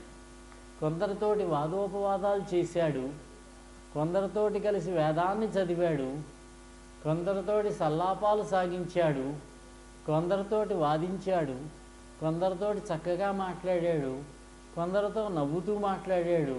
అందరితోటి కూడా అనేక విధాలుగా వ్యవహరిస్తూ ఆనందించడం మొదలుపెట్టాట. మెల్లమెల్లగా అడుగులు వేసుకుంటూ ఆ బలిచక్రవర్తి అక్కడ కూర్చుని ఉంటాడు హోమ మంటపం దగ్గర. అక్కడికి వచ్చాడు. భూమి కుంగిపోతూ ఉన్నదట, సరిగ్గా అడుగులు పడ్డం లేదు. పాపం ఆయనకి కష్టపడ్డాడు. మధ్య మధ్యలో కొద్ది కొద్దిగా మాట్లాడుతున్నాడు, తడబడుతున్నాడు, కలవరపడుతున్నాడు. బలిచక్రవర్తిని సమీపించాడు. ఆయన్ని చూసి అంటున్నాడు, ఇతడే దానవ చక్రవర్తి. ఇతడేనా దానవ చక్రవర్తి? సురలోకేంద్రగ్నికాలాది దిక్పతి గార్వాపనయ ప్రవక్తి, గతలోభస్ఫూర్తి నానామఖవ్రతదాన ప్రవరానువర్తి, సుమనో రామా మనోభేదనోద్ధత చంద్రాపకీర్తి, సత్యకరుణా ధర్మోల్లసన్మూర్తి తాన్. ఇతడేనా దానవ చక్రవర్తి? దేవేంద్రుడు, యముడు, అగ్ని మొదలైనటువంటి దిక్పాలకుల యొక్క గర్వాన్ని తొలగించినటువంటి మొనగాడు ఇతడైనా? అత్యాశ లేనటువంటి నిండైనటువంటి హృదయం కలిగినటువంటి వాడు ఇతడైనా? పెక్కు యజ్ఞాలు, అనేక యజ్ఞాలు చేసినటువంటి ప్రీతి కార్యాలలో, ప్రీతితోటి ఆ పుణ్యకార్యాలలో ప్రీతితోటి దానాలు, సమస్త దానాలు చేసిన వాడు ఇతడైనా? ఇతడైనా దేవతా స్త్రీల యొక్క మనస్సును కలవరపెట్టేటటువంటి వెన్నెల వంటి కీర్తి కలిగినటువంటి వాడు, సత్యముతోటి, దయతోటి, ధర్మంతో ప్రకాశించేటటువంటి స్వరూపం కలిగిన వాడు ఇతడేనా అని పలికి చెయ్యి చాచాడు. చేతిలో దర్భలున్నాయి, అక్షింతలున్నాయి, ఆశీర్వదిస్తున్నాడు. బ్రాహ్మణుడు కనుక, అక్కడ కూర్చొని ఉన్నవాడు క్షత్రియుడు కనుక బలిచక్రవర్తిని ఆశీర్వదిస్తున్నాడు. స్వస్తి త్వయి స్వస్తి జగత్రయీ భువన శాసనకర్తకు, హాసమాత్ర విధ్వస్త నిలింపభర్తకు, ఉదార పదవ్యవహర్తకు, మునీంద్రస్తుత మంగళధ్వర విధాన విహర్తకు, నిర్జరీగళన్యస్త సువర్ణ సూత్ర పరిహర్తకు, దానవలోక భర్తకు. ముల్లోకాలన్నిటి మీద అధికారం కలిగినటువంటి వాడా, నీకు స్వస్తి శుభమగుగాక అన్నాడు. ఇది చెప్పడానికి కాదుగా ఆయన వచ్చింది. బలిచక్రవర్తిని యాచించి అతని దగ్గర స్వర్గలోకాలను లాక్కుని దేవేంద్రుడికి ఇవ్వడానికి వచ్చాడు. స్వస్తి, సు ప్లస్ అస్తి, స్వస్తి, నీకు సుఖమైనటువంటి స్థితి కలుగుగాక. సాక్షాత్తు ఆ శ్రీమన్నారాయణ యొక్క దర్శనం అయిన తర్వాత ఇక సుఖం కాక ఇంకేమిటి? బలిచక్రవర్తికి అంతా మంచిదే కదా, మంచి స్థితినే పొందుతాడు. రాజ్యాన్ని పోగొట్టుకున్నా, శ్రీ మహావిష్ణువు చేత బంధింపబడినా కూడా రసాతలంలో ఉండేటటువంటి యోగ్యమైనటువంటి స్థితిని కల్పించాడు పరమాత్మ. అంతేకాదు, ఈ కల్పాంతం వరకు కూడా రసాతలంలో బలిచక్రవర్తి ఉంటే సుతలలోకంలో దేవతలు కూడా ఇష్టపడతారట. ఆ లోకానికి వెళ్ళి ఉండాలని, స్వర్గలోకం కంటే కూడా బాగుంటుందట. ఆ లోకానికి ద్వారం దగ్గర కాపలా కూర్చుంటాడు ఈయన విష్ణుమూర్తి గద ధరించి. అంతటి శుభస్థితి కలుగుతుంది కదా బలిచక్రవర్తికి. స్వస్తి, అన్ని లోకములను శాసించేటటువంటి అధికారం కలిగినటువంటి బలి, నీకు శుభమవుగాక. అవలీలగా దేవేంద్రుని వెలవెలపోయేటట్లు చేసిన వాడివి నువ్వు. గొప్ప ఉన్నతమైనటువంటి పదవిలో మెలుగుతూ ఉన్నటువంటి వాడివి. మునీశ్వరుల యొక్క పొగడ్తలను అందుకున్నటువంటి శుభకరమైనటువంటి యాగ కార్యములతోటి విహరించేటటువంటి వాడివి నువ్వు. దేవతా స్త్రీల యొక్క మెడలలోని బంగారు మంగళసూత్రాలను తొలగించేవాడివి. అంటే దేవతలను సంహరిస్తాడు కనుక. సమస్త రాక్షసులోక సార్వభౌముడా, నీకు శుభమవుగాక అని ఆశీర్వదించాడు. మానవాకారం ధరించినటువంటి వేదరాశిలాగా ఉన్నాడు. జడలుగట్టినటువంటి జుట్టు, దండము, కమండలము, గొడుగు ఇవన్నీ ధరించి ఉన్నాడు ఆయన. అతని చంకలో భిక్షాపాత్ర వేలాడుతూ ఉన్నది. చూశాడు తను. అక్కడున్న బ్రాహ్మణులంతా కూడా వామను యొక్క యోగక్షేమాలు అడిగారు. వచ్చినటువంటి వామనని ఆదరించి గౌరవించి వచ్చిన వాళ్ళకి అతిథికి పాద ప్రక్షాళన చెయ్యాలి కనుక బలిచక్రవర్తి భార్య అయినటువంటి విద్యావళి సువర్ణ పాత్రతో ఉదకం పోస్తూ ఉంటే కాళ్ళు కడిగాడు, కాళ్ళు తుడిచాడు, ఆ నీళ్లు తల మీద చల్లుకున్నాడు. బలిచక్రవర్తి ఎంత అదృష్టవంతుడో కదా. అది సామాన్యమైనటువంటి జలమా? మహావిష్ణువు యొక్క పాదములను కడిగి తలపై చల్లుకున్నటువంటి బలి అంత అదృష్టవంతుడు కదా. వటుని పాద శౌచవారి శిరంబున పరమభద్రమనుచు బలి వహించే, తల మీద చల్లుకున్నాడు. ఏ జలము గిరీశుడు ఇందుజూటుడు దేవదేవుడు ఉద్వహించే ధృతి శిరమున, ఏ పవిత్ర జలమునైతే తన శిరస్సు మీద పరమేశ్వరుడే ధరిస్తున్నాడో పవిత్ర గంగాజలమును, ఆ జలమును శిరస్సు మీద చల్లుకున్నట్ట బలిచక్రవర్తి. అడుగుతున్నాడు కుర్రవాడిని, వచ్చిన వటువుని, వడుగా ఎవరి వాడవు ఎవ్వడవు సంవాస స్థలం వెయ్యది, నీ నివాసం ఎక్కడా, ఎవరు నువ్వు, ఎక్కడి వాడివి, ఎవరు నువ్వు, ఇయ్యడకు నీవరుదెంచుటన్ సఫలమయ్యన్ వంశమున్ జన్మమున్, నా వంశం నా జన్మం ధన్యమయ్యాయి నువ్వు రావడం వల్ల. కడు ధన్యాత్ముడనైతి ఈ మఖము యోగ్యం బయ్యే, ఈ యజ్ఞం విజయం సాధించింది, పవిత్రమైంది యజ్ఞం. నా కోరికల్ కడతేరన్ సుహుతంబులయ్య శిఖలు, అగ్నిశిఖలు సుహుతములయ్యాయి, బాగా ప్రేల్వబడ్డాయి నువ్వు రావడం వల్ల. కళ్యాణమిక్కాలము, ఎవరు నువ్వు, ఎక్కడి నుంచి వచ్చావు, ఎవరబ్బాయివి అని అడిగాడు. ఏం కావాలి నీకు? వరచేలంబులో మాడలో ఫలములో వన్యంబులో గోవులో హరులో రత్నములో రథంబులో విమృష్టన్నంబులో కన్యలో కరులో కాంచనమో నికేతనమో గ్రామం నికేతనములో గ్రామంబులో భూములో ధరణీఖండమో కాక ఏమడిగెదో ధాత్రీ సురేంద్రోత్తమా. నీకు వస్త్రాలు కావాలా, రూకలు కావాలా, పండ్లు కావాలా, అడవి సంపదలు ఏమైనా కావాలా, ఆవులు కావాలా, గుర్రాలు కావాలా, కన్యలు కావాలా, మళ్ళీ కన్యలు అంటున్నాడు, వచ్చినవాడు 5 సంవత్సరముల బాలుడు పాపం. రత్నాలు కావాలా, రథాలు కావాలా, మంచి ఆహారాలు కావాలా, ఏనుగులు కావాలా, బంగారం కావాలా, భూఖండం కావాలా, భవనాల, గ్రామాల, పొలాల, ఏం కావాలో చెప్పమన్నాడు. వామనుడు చిన్న నవ్వు నవ్వాడు.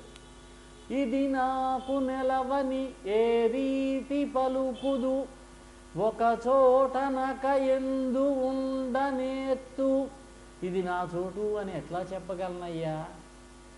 ఒక చోటని కాకుండా అన్ని చోట్ల ఉంటాను. పరమాత్మ సర్వాంతర్యామి, సమస్త లోకముల్లోనూ ఆయన ఉంటాడు. అణువు నుంచి పరమాణువు నుంచి బ్రహ్మాండం వరకు కూడా ఆయన వ్యాపించి ఉంటాడు.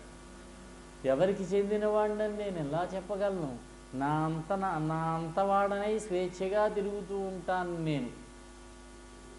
ఆయనకి తల్లి తండ్రి ఏమున్నది, పుట్టుక ఏమున్నది ఆయనకి? నా నడవడి ఇది అని ఏం చెప్పను?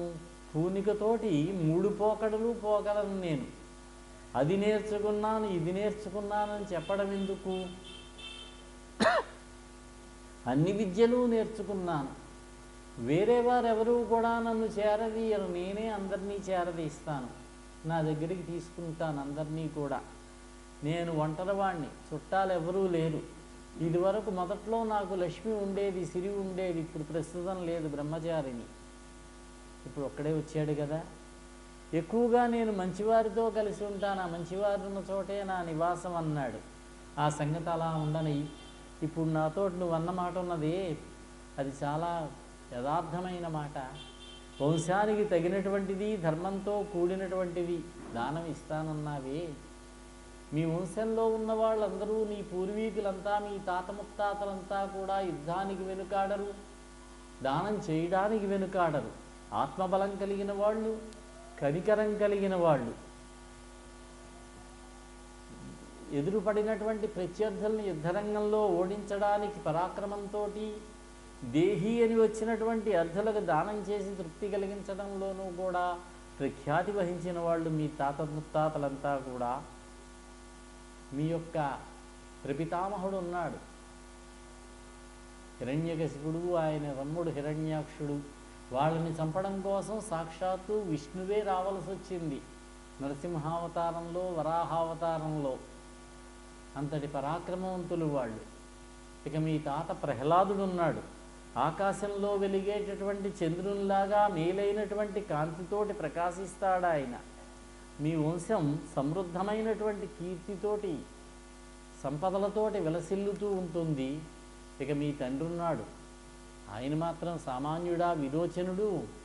ఇంద్రాదులు బ్రాహ్మణుల్లాగా వచ్చి శరీరాన్ని అడిగితే, ఆయుష్ను అడిగితే తీసుకోండి, సరే తీసుకోండి అని ఇచ్చేశాడు మీ తండ్రి వారికి.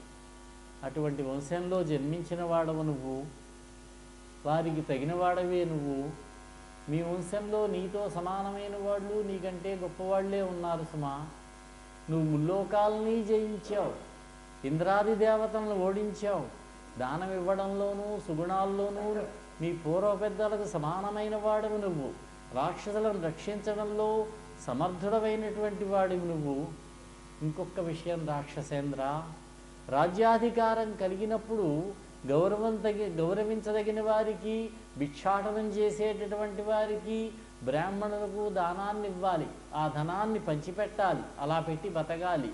అలా బతకనటువంటి వాని యొక్క జన్మ వృధా, నిరర్థకం. అతని యొక్క సంపదలు నిరర్థకం, అతని యొక్క ధనము, అతని యొక్క మేడలు నిరర్థకములవి, పరిత్యజించదగినవి.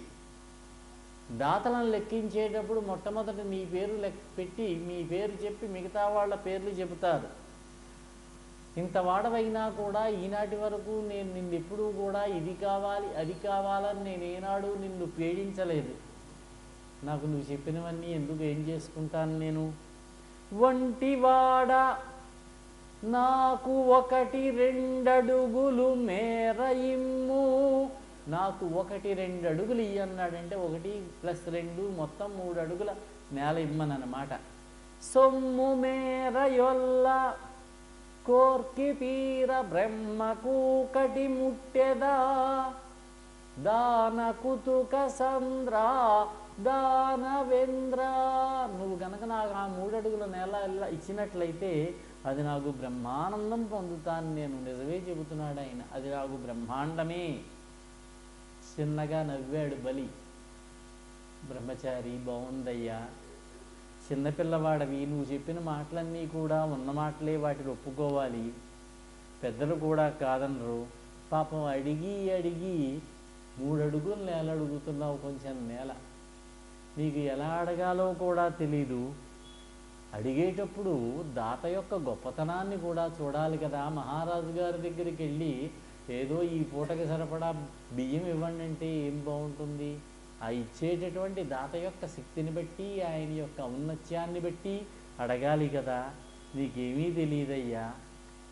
వసుధాఖండము వేడితో, ఏమన్నా భూమండలంలో భాగాన్ని అడిగావా? గజములన్ వాంఛించితో, వాజులు అంటే గుర్రములు, వ్యసనూహించితో, కోరితో యువతులన్ వీక్షించి కాంక్షించితో, పసిబాలుండవు నేరవు నీవడుగా, నీకు తెలియట్లేదు ఏమడగాలో, నీ భాగ్యంబులీ పాటిగాక అసురేంద్రుండు పదత్రయంబడుగా, ఈ అల్పంబు ఈ నేర్చునే. నువ్వు 3 అడుగులు నేల అడిగితే నేను ఇస్తానయ్యా, ఇస్తానా అంటే మళ్ళీ అంటున్నాడు వామనుడు, అవన్నీ నాకెందుకయ్యా, నాకు కావలసినవి ఏమిటో తెలుసా? గొడుగో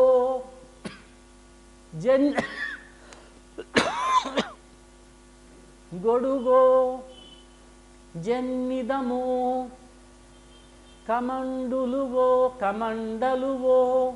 నాకున్ ముంజియో, దండమో వడుగేనెక్కడ, భూములెక్కడ, కరుల్ వామాక్షులస్వంబులెక్కడ, నిత్యోచిత కర్మమెక్కడ,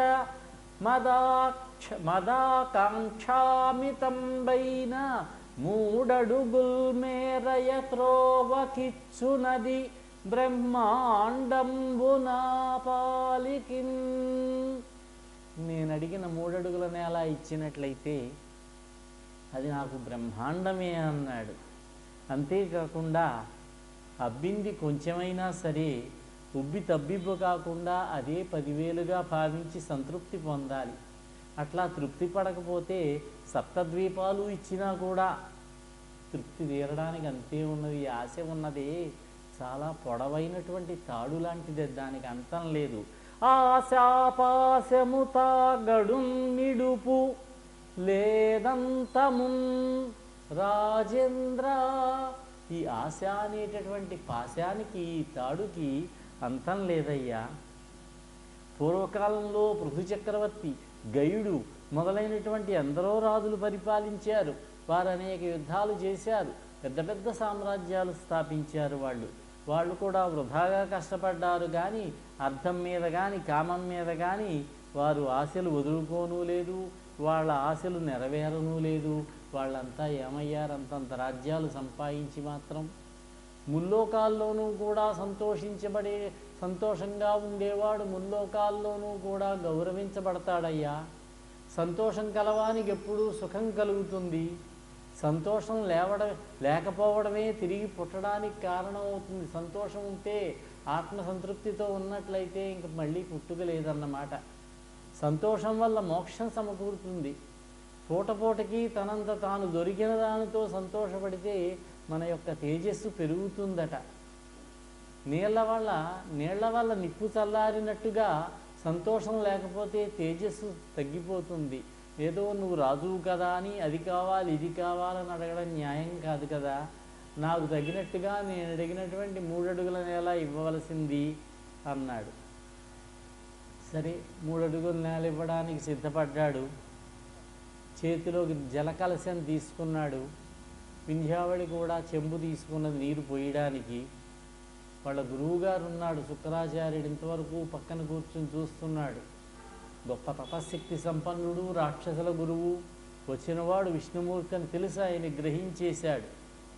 బలిచక్రవర్తితోటి, బలి మహారాజా, ఇతడు వామనుడు కాదు, బ్రాహ్మణుడు కాదు, పరమాత్ముడైనటువంటి విష్ణువితను. దేవతల కార్యాన్ని సాధించడం కోసం కశ్యపుడి కుమారుడుగా అతిథి గర్భంలో జన్మించినవాడు. అయ్యయ్యో, తెలియకుండా ఇతనికి దానం ఇస్తానని ఒప్పుకున్నావు కదా, నీ వల్ల రాక్షసులకు కష్టం వాటిల్లిందయ్యా. ఇతను నిన్ను మోసగిస్తాడు, నీ సంపదనంతా కూడా లాగేసుకుంటాడు, స్వర్గలోకాన్ని ఇంద్రుడికి ఇస్తాడు. నువ్వు 3 అడుగుల నేలే కదా అని ముచ్చటపడుతున్నావు, నిన్ను ముంచేస్తాడు, జాగ్రత్త. నువ్వు 3 అడుగుల దానం ఇస్తే ఇతడు విశ్వరూపుడై త్రివిక్రముడై 3 అడుగులతోటి ముల్లోకాలు ఆక్రమించేస్తాడు, అన్ని లోకాలని ఆక్రమించేస్తాడు. నీ ఐశ్వర్యమంతా కూడా విష్ణువుకు ధారపోసి నిరుపేదగా ఏ విధంగా బతుకుతావయ్యా? ఒక్క పదంబున భూమియు ఒక్కట త్రిదపంబు త్రొక్కి ఉన్నతమూర్తిన్ దిక్కులు గగనము తానై వెక్కసమై ఉన్న ఎందు వెడలెదు చెప్పుమా. ఒక అడుగుతో భూమి, భూమి అంటే సూర్యుడు చంద్రుడు దాకా, ఒక అడుగుతో స్వర్గలోకము, సమస్త లోకములు, పైనున్నటువంటి లోకములన్నీ కూడా ఆక్రమించేసి ఈ విశ్వమంతా కూడా ఆక్రమించేస్తే నువ్వు ఎక్కడికెడతావయ్యా? నువ్వు వెళ్ళడానికి స్థలం ఎక్కడుంటుంది? ఇస్తానని చెప్పి ఇవ్వకపోతే వచ్చేటటువంటి నరకం రావచ్చు, నిజమే. కానీ ఆ నరకాన్ని త్రోసిపుచ్చడానికి నీకు శక్తి ఉంది. దాతకు నాశనం కలిగించేటటువంటి దానం అసలు చేయకూడదన్నారు.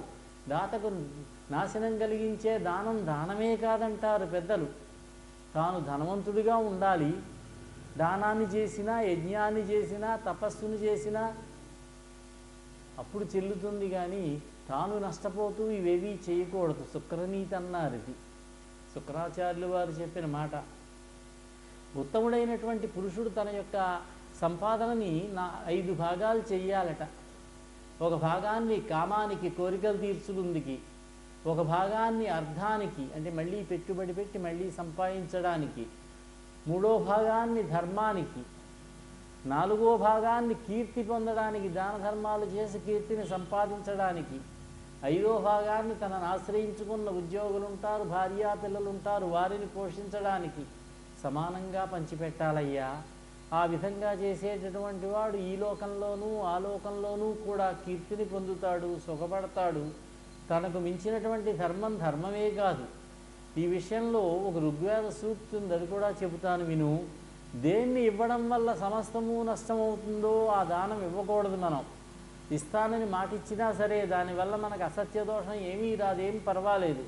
ఎందుకంటే ఆత్మ అనేటటువంటి చెట్టుకు అసత్యమే మూలం, సత్యం పళ్ళు కాయలును. ఈ మూలం బాగుంటేనే పళ్ళు కాయలు బాగుంటాయి. మూలం చెడిపోతే పళ్ళు ఎక్కడుంటాయి, కాయలు ఎక్కడుంటాయి, పుష్పములు ఎక్కడుంటాయి? ఆ చెట్టు కూడా చెడిపోతుంది. ఒకవేళ సత్యం పోయినట్లయితే, పళ్ళు కాయలు పోయినట్లయితే, మొదలు బాగున్నట్లయితే మూలం, మళ్ళీ మనం దాన్ని వృద్ధి చేసుకోవచ్చు. కనుక మొదటికి చేటు వాటిల్లకుండా, లోటు రాకుండా, పదుగురిలోనూ పలసనవ్వకుండా ఉండేటట్టుగా దానం చేసినట్టయితే ఆ దాత చెడిపోకుండా ఉంటాడు. అందువల్ల సత్యం కోసం నువ్వు ఇతనికి దానం ఇస్తే నీకు ఇంకా మిగిలేదేమీ ఉండదు. ఈ దానం నువ్వు చేయవద్దు. అయితే ఒక్క విషయం, తన దగ్గర ఉన్నా కూడా ఎవరైనా ఏదైనా ఒక ధనాన్ని కానీ ఒక వస్తువుని అడిగితే ఆ వస్తువు, ఆ ధనం తన దగ్గర ఉంటే లేదని చెప్పకూడదు, లేదని అబద్ధం ఆడకూడదు. అది మరీ ప్రమాదం. ప్రాణం ఉన్న పీనుగుతో సమానం, తన బతుకు వ్యర్థమన్నారు. ఇంకొక విషయం చెబుతాను వినవలసింది. కొన్ని సందర్భాల్లో అబద్ధాలు ఆడవచ్చు, పర్వాలేదు. శుక్రనీతి. వారి జక్షులందు వైవాహికములందు ప్రాణవిత్తమాన భంగమందు చకిత గోకులగ్రజన్మ రక్షణమందు బొంకవచ్చు అఘము పొందడధిపా. వారి జాక్షులందు అబద్ధం ఆడవచ్చు. స్త్రీల విషయంలో అప్పుడు అబద్ధం ఆడవచ్చట. మరి ఎప్పుడో నాకు తెలియదు. కానీ అదేవిధంగా వివాహాలు 1000 అబద్ధాలు ఆడైనా ఓ పెళ్లి చేయమని మనకి సామెత ఉండనే ఉంది. వైవాహిక విషయములందు అబద్ధం ఆడవచ్చట. ప్రాణం పోతోంది, ధనం పోతోంది, మానం పోతోంది, ఒక్క చిన్న అబద్ధం ఆడితే బతికి బయటపడతాం, అప్పుడు అబద్ధం ఆడవచ్చట. చకిత గోకులగ్రజన్మ రక్షణమందు భయపడినటువంటి ఆవులని, భయపడినటువంటి బ్రాహ్మణులని రక్షించే విషయంలో అబద్ధం ఆడవచ్చు. దీనివల్ల అసత్య దోషం రాదన్నాడు. ఈ అసత్య దోషం గురించి, సత్యం గురించి అవకాశం ఉన్న చోటల్లా చర్చించారు. అడవికి వెళ్ళమన్నాడు రాముణ్ణి దశరథుడు. సుమంతుణ్ణి దింపిరమ్మన్నాడు గంగానది దగ్గర. గంగానది దాటిన దగ్గర నుంచి నడిచి వెళ్ళాలి, అక్కడి నుంచి దండకారణ్యం. రథం ముందుకు వెళుతోంది. దశరథ మహారాజు గారు వెనకాల పరిగెత్తుకుంటూ వస్తున్నాడు. మనం సినిమాల్లో చూసినట్టు మంచంలో పడుకుని లేవలేని స్థితిలో లేడు ఆయన. వాల్మీకి చెప్పిన ప్రకారం నడిచి వస్తున్నాడు. కానీ అడవికి వెళ్ళిన ఆయన చెప్పలేదు, మీ నాన్నగారు వెళ్ళమంటున్నారు అని ఆయన మాటగా కైకి చెప్పింది. కానీ వినపడుతున్నాయి మాటలు. సుమంత రథమాపు, మంత్రి సుమంతుడు రథం ఆపు చేయి సుమంత అంటున్నాడు. ఏం చేయాలి? రథం ముందుకు పోనీ సుమంత అంటున్నాడు రాముడు. వెళ్ళమంటాడు ఆయన, ఆగమంటాడు ఈయన. మళ్ళీ రాముడిని దింపాక రేపు వచ్చేది ఈయన దగ్గరికే, దశరథుడి దగ్గరకే. కొంచెం తటపటాయిస్తూ ఉంటే, ఏం సుమంత, రేపు మళ్ళీ మా నాన్నగారు నిన్ను తిడతారని భయపడుతున్నావా? రథచక్రముల సవ్వడిలో నాకు అసలు మీ మాట వినపడలేదని చెప్పి ఏం పర్వాలేదు, ముందుకు పోనీ అన్నాడు. అబద్ధమాడి ఏం పర్వాలేదన్నాడు రాముడు. వాల్మీకి మాట ఇది. ఎందుచేతనంటే పుట్టెడు దుఃఖంతో ఉన్నాడు ఆయన. కొడుకు అడవికి వెడుతూ ఉంటే ఆయన కోసం రథమాపి ఆయన దుఃఖాన్ని ఇంకా రెండింతలు చేసి ఆయన ఇంకా బాధపడుతూ ఉంటే పాపం ఆ వృద్ధుడు ఆయనంత ఇబ్బంది పెట్టడం కంటే ఓ చిన్న అబద్ధం ఆడినా పర్వాలేదు. అశోకవనంలో సీతాదేవిని చూశాడు హనుమంతుడు. మాట్లాడాడు. రాముడిచ్చినటువంటి ఉంగరాన్ని ఇచ్చాడు. ఆమె ఇచ్చినటువంటి చూడామణిని తీసుకున్నాడు, వెళ్ళాడు. అశోకవనాన్ని ధ్వంసం చేశాడు. రాక్షస స్త్రీలంతా వచ్చి, సీత, ఇందాక ఒక వానరుడు నీతో మాట్లాడాడు, ఎవరతను? నీతోటి ఏం మాట్లాడాడు? ఎవరు? నీకేం భయం లేదు, చెప్పు, నిన్నేం చెయ్యం మేమన్నారు. ఏమో నాకేం తెలుసు, అతడెవరో నేను ఎరగను, రాక్షసుడేమో అని నేను భయపడుతున్నాను. మొదట్లో భయపడింది, రాక్షసుడే అనుకున్నదిగా. రాక్షసులు మాయావులు, మీరు మాయావులు, మీకు తెలుసు ఆ మాయలన్నీ, నాకేం తెలుస్తాయి అంది ఆవిడ. అలాంటి సన్నివేశాల్లో చిన్న చిన్నగా అబద్ధం ఆడినా కూడా పర్వాలేదన్నారు. ధర్మవ్యాధుణ్ణి కౌశికుడు అడిగాడు. సత్యము యొక్క గొప్పతనం చెప్పి అనేక ధర్మాలు అడిగాడు కౌశికుడు. అరణ్య పర్వం, ఎర్రన గారిది, భారతం. సత్యం గురించి అడిగాడు, ధర్మం గురించి అడిగాడు, వర్ణధర్మాలు, ఆశ్రమ ధర్మాలు ఎన్నో చెప్పాడు. సత్యం గురించి అడిగితే అంటాడైనా, శుక్రులు వారు చెప్పిన మాటే ఎర్రన్న గారు చెప్పారు. భూతహితంబుగా పలుకు బొంకును సత్యఫలంబునిచ్చు, తద్భూత భయాస్పదంబగు ప్రభూతపు సత్యము బొంకునట్ల. ప్రాణులకు మేలు చేసేటటువంటి హితమును కూర్చేటటువంటి అసత్యం ఉన్నదే, అది సత్యంతో సమానం. అదే ప్రాణులకు భయమును కలిగించేటటువంటి నిష్ఠుర సత్యం ఉన్నదే, అది అసత్యంతో సమానం. కాబట్టి ప్రాణాతురుడైనచో, ప్రాణం పోయే సమయంలో, పరిణయంబులయందున పల్కు బొంకు సత్యాతిశయంబయండ్రు మహితాత్మక. ఇట్టివే ధర్మ సూక్ష్మముల్, ధర్మ సూక్ష్మాలు ఇలాగే ఉంటాయ్యా అని చెప్పారు. శాంతి పర్వంలో కథ. ఒక ఆయన, ఒక ఋషీశ్వరుడు ఓ నియమం పెట్టుకున్నాడు, నేను ఎప్పుడూ సత్యమే మాట్లాడతాను, ఎట్టి పరిస్థితిలోనైనా సత్యమే మాట్లాడతాను. ఆయన పేరేమిటో ఎవరికీ తెలియదు కానీ సత్యవ్రతుడు అని పిలిచేవారు ఆయన. అందరికీ తెలుసు ఆయన సత్యమే మాట్లాడతాడని. ఒక ఆశ్రమం కట్టుకున్నాడు. బయట చెట్టు ఉంటే చెట్టు కింద కూర్చుని తపస్సు చేసుకుంటున్నాడు. కొందరు దొంగలు రాజుగారి ధనాన్ని దొంగిలించి, కొందరు దొంగలు వచ్చి ఆశ్రమంలో దాముకున్నారు. కాదు, గ్రామం మీద దొంగలు పడి దోచుకుంటూ ఉంటే ఆ గ్రామస్తులు వాళ్ళ ధనాన్ని జాగ్రత్తగా తీసుకుని వచ్చి ఈయన పక్క నుంచి వెళ్ళి ఈయన ఆశ్రమంలో దూరి పొదల్లో దాముకున్నారు. అప్పుడు దొంగలు వచ్చారు. ఋషీశ్వర, మీరు ఎప్పుడూ సత్యమే చెబుతారు, అడుగుతున్నాను చెప్పవలసింది. వాళ్ళు గ్రామస్తులు వచ్చారు, ఎక్కడున్నారన్నారు. చూపిస్తాను రండి అని జాగ్రత్తగా లేచి ఈ పొదలో ఇక్కడున్నాడు, ఈ పొదలో ఇక్కడున్నాడు అని అందరినీ చూపిస్తే వాళ్ళని వధించి వాళ్ళ సంపద పట్టుకుపోయారు. ఈ నరకానికి వెళ్ళాడు. అలాగే ఇంకొక చోట ఓ నదీ తీరంలో కొంతమంది ఋషులు తపస్సులు చేసుకుంటూ ఉంటే ఒక రాక్షసుడు సింహం రూపంలో వచ్చి వాళ్ళని భయపెడుతూ ఉన్నాడు, కంగారు పడుతున్నారు. ఇంతలో ఒక బోయివాడు వచ్చి ఆ సింహాన్ని వధించాడు బాణాలతోటి. అతడు స్వర్గానికి వెళ్ళాడు. హింస చేసినవాడు స్వర్గానికి వెళ్ళాడు. సత్యమే పలుకుతానని నియమం పెట్టుకున్నాడే, ఆయనేమో నరకానికి వెళ్ళాడు. కాబట్టి బలి కులమున్ రాజ్యము తేజమున్ నిలుపుము, ఈ కుబ్జుండు విశ్వంభరుండు అలతింబోడు త్రివిక్రమ స్ఫురణవాడై నిండు బ్రహ్మాండమున్ కలడే మాన్పనొకండు నా పలుకులా కర్ణింపు కర్ణంబులన్ వలదీదానము గీనమున్ పనుపుమా వర్ణిన్వదన్యోత్తమా. ఈ బ్రహ్మచారిని పంపించేసే, ఈ దానం చేయవద్దు, నువ్వు నీ వంశాన్ని నిలుపుకో, నీ రాజ్యాన్ని నిలుపుకో, అంత తేలిగ్గా పోడితను.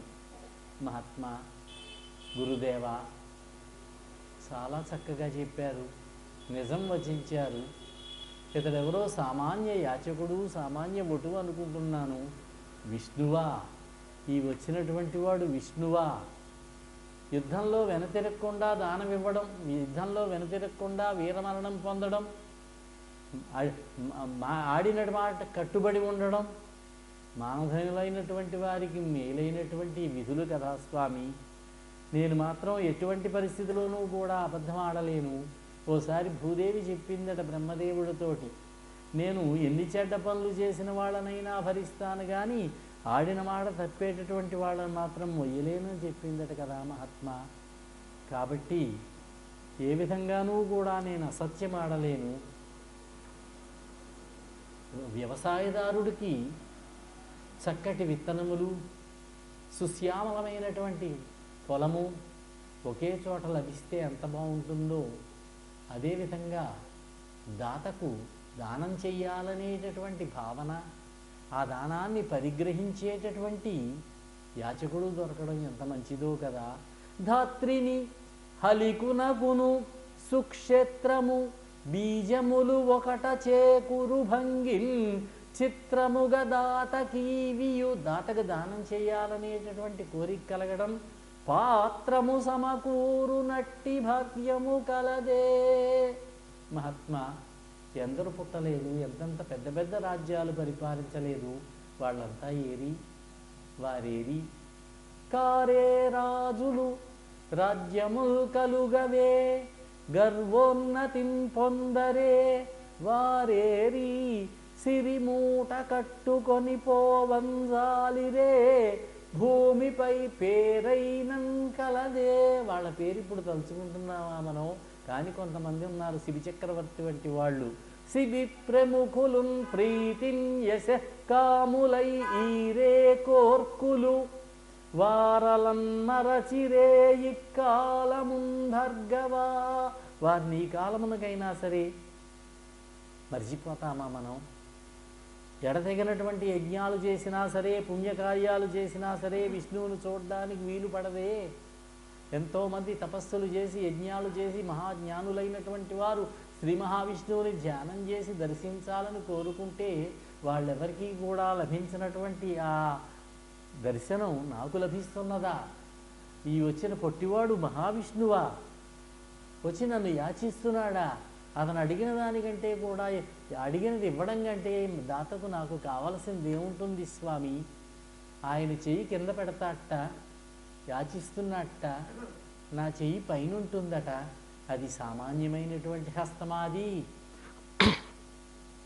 ఆ చెయ్యి ఆదిన్ శ్రీ సతి కొప్పుపై తనువుపై అంసొత్తరీయంబుపై పాదాబ్జంబులపై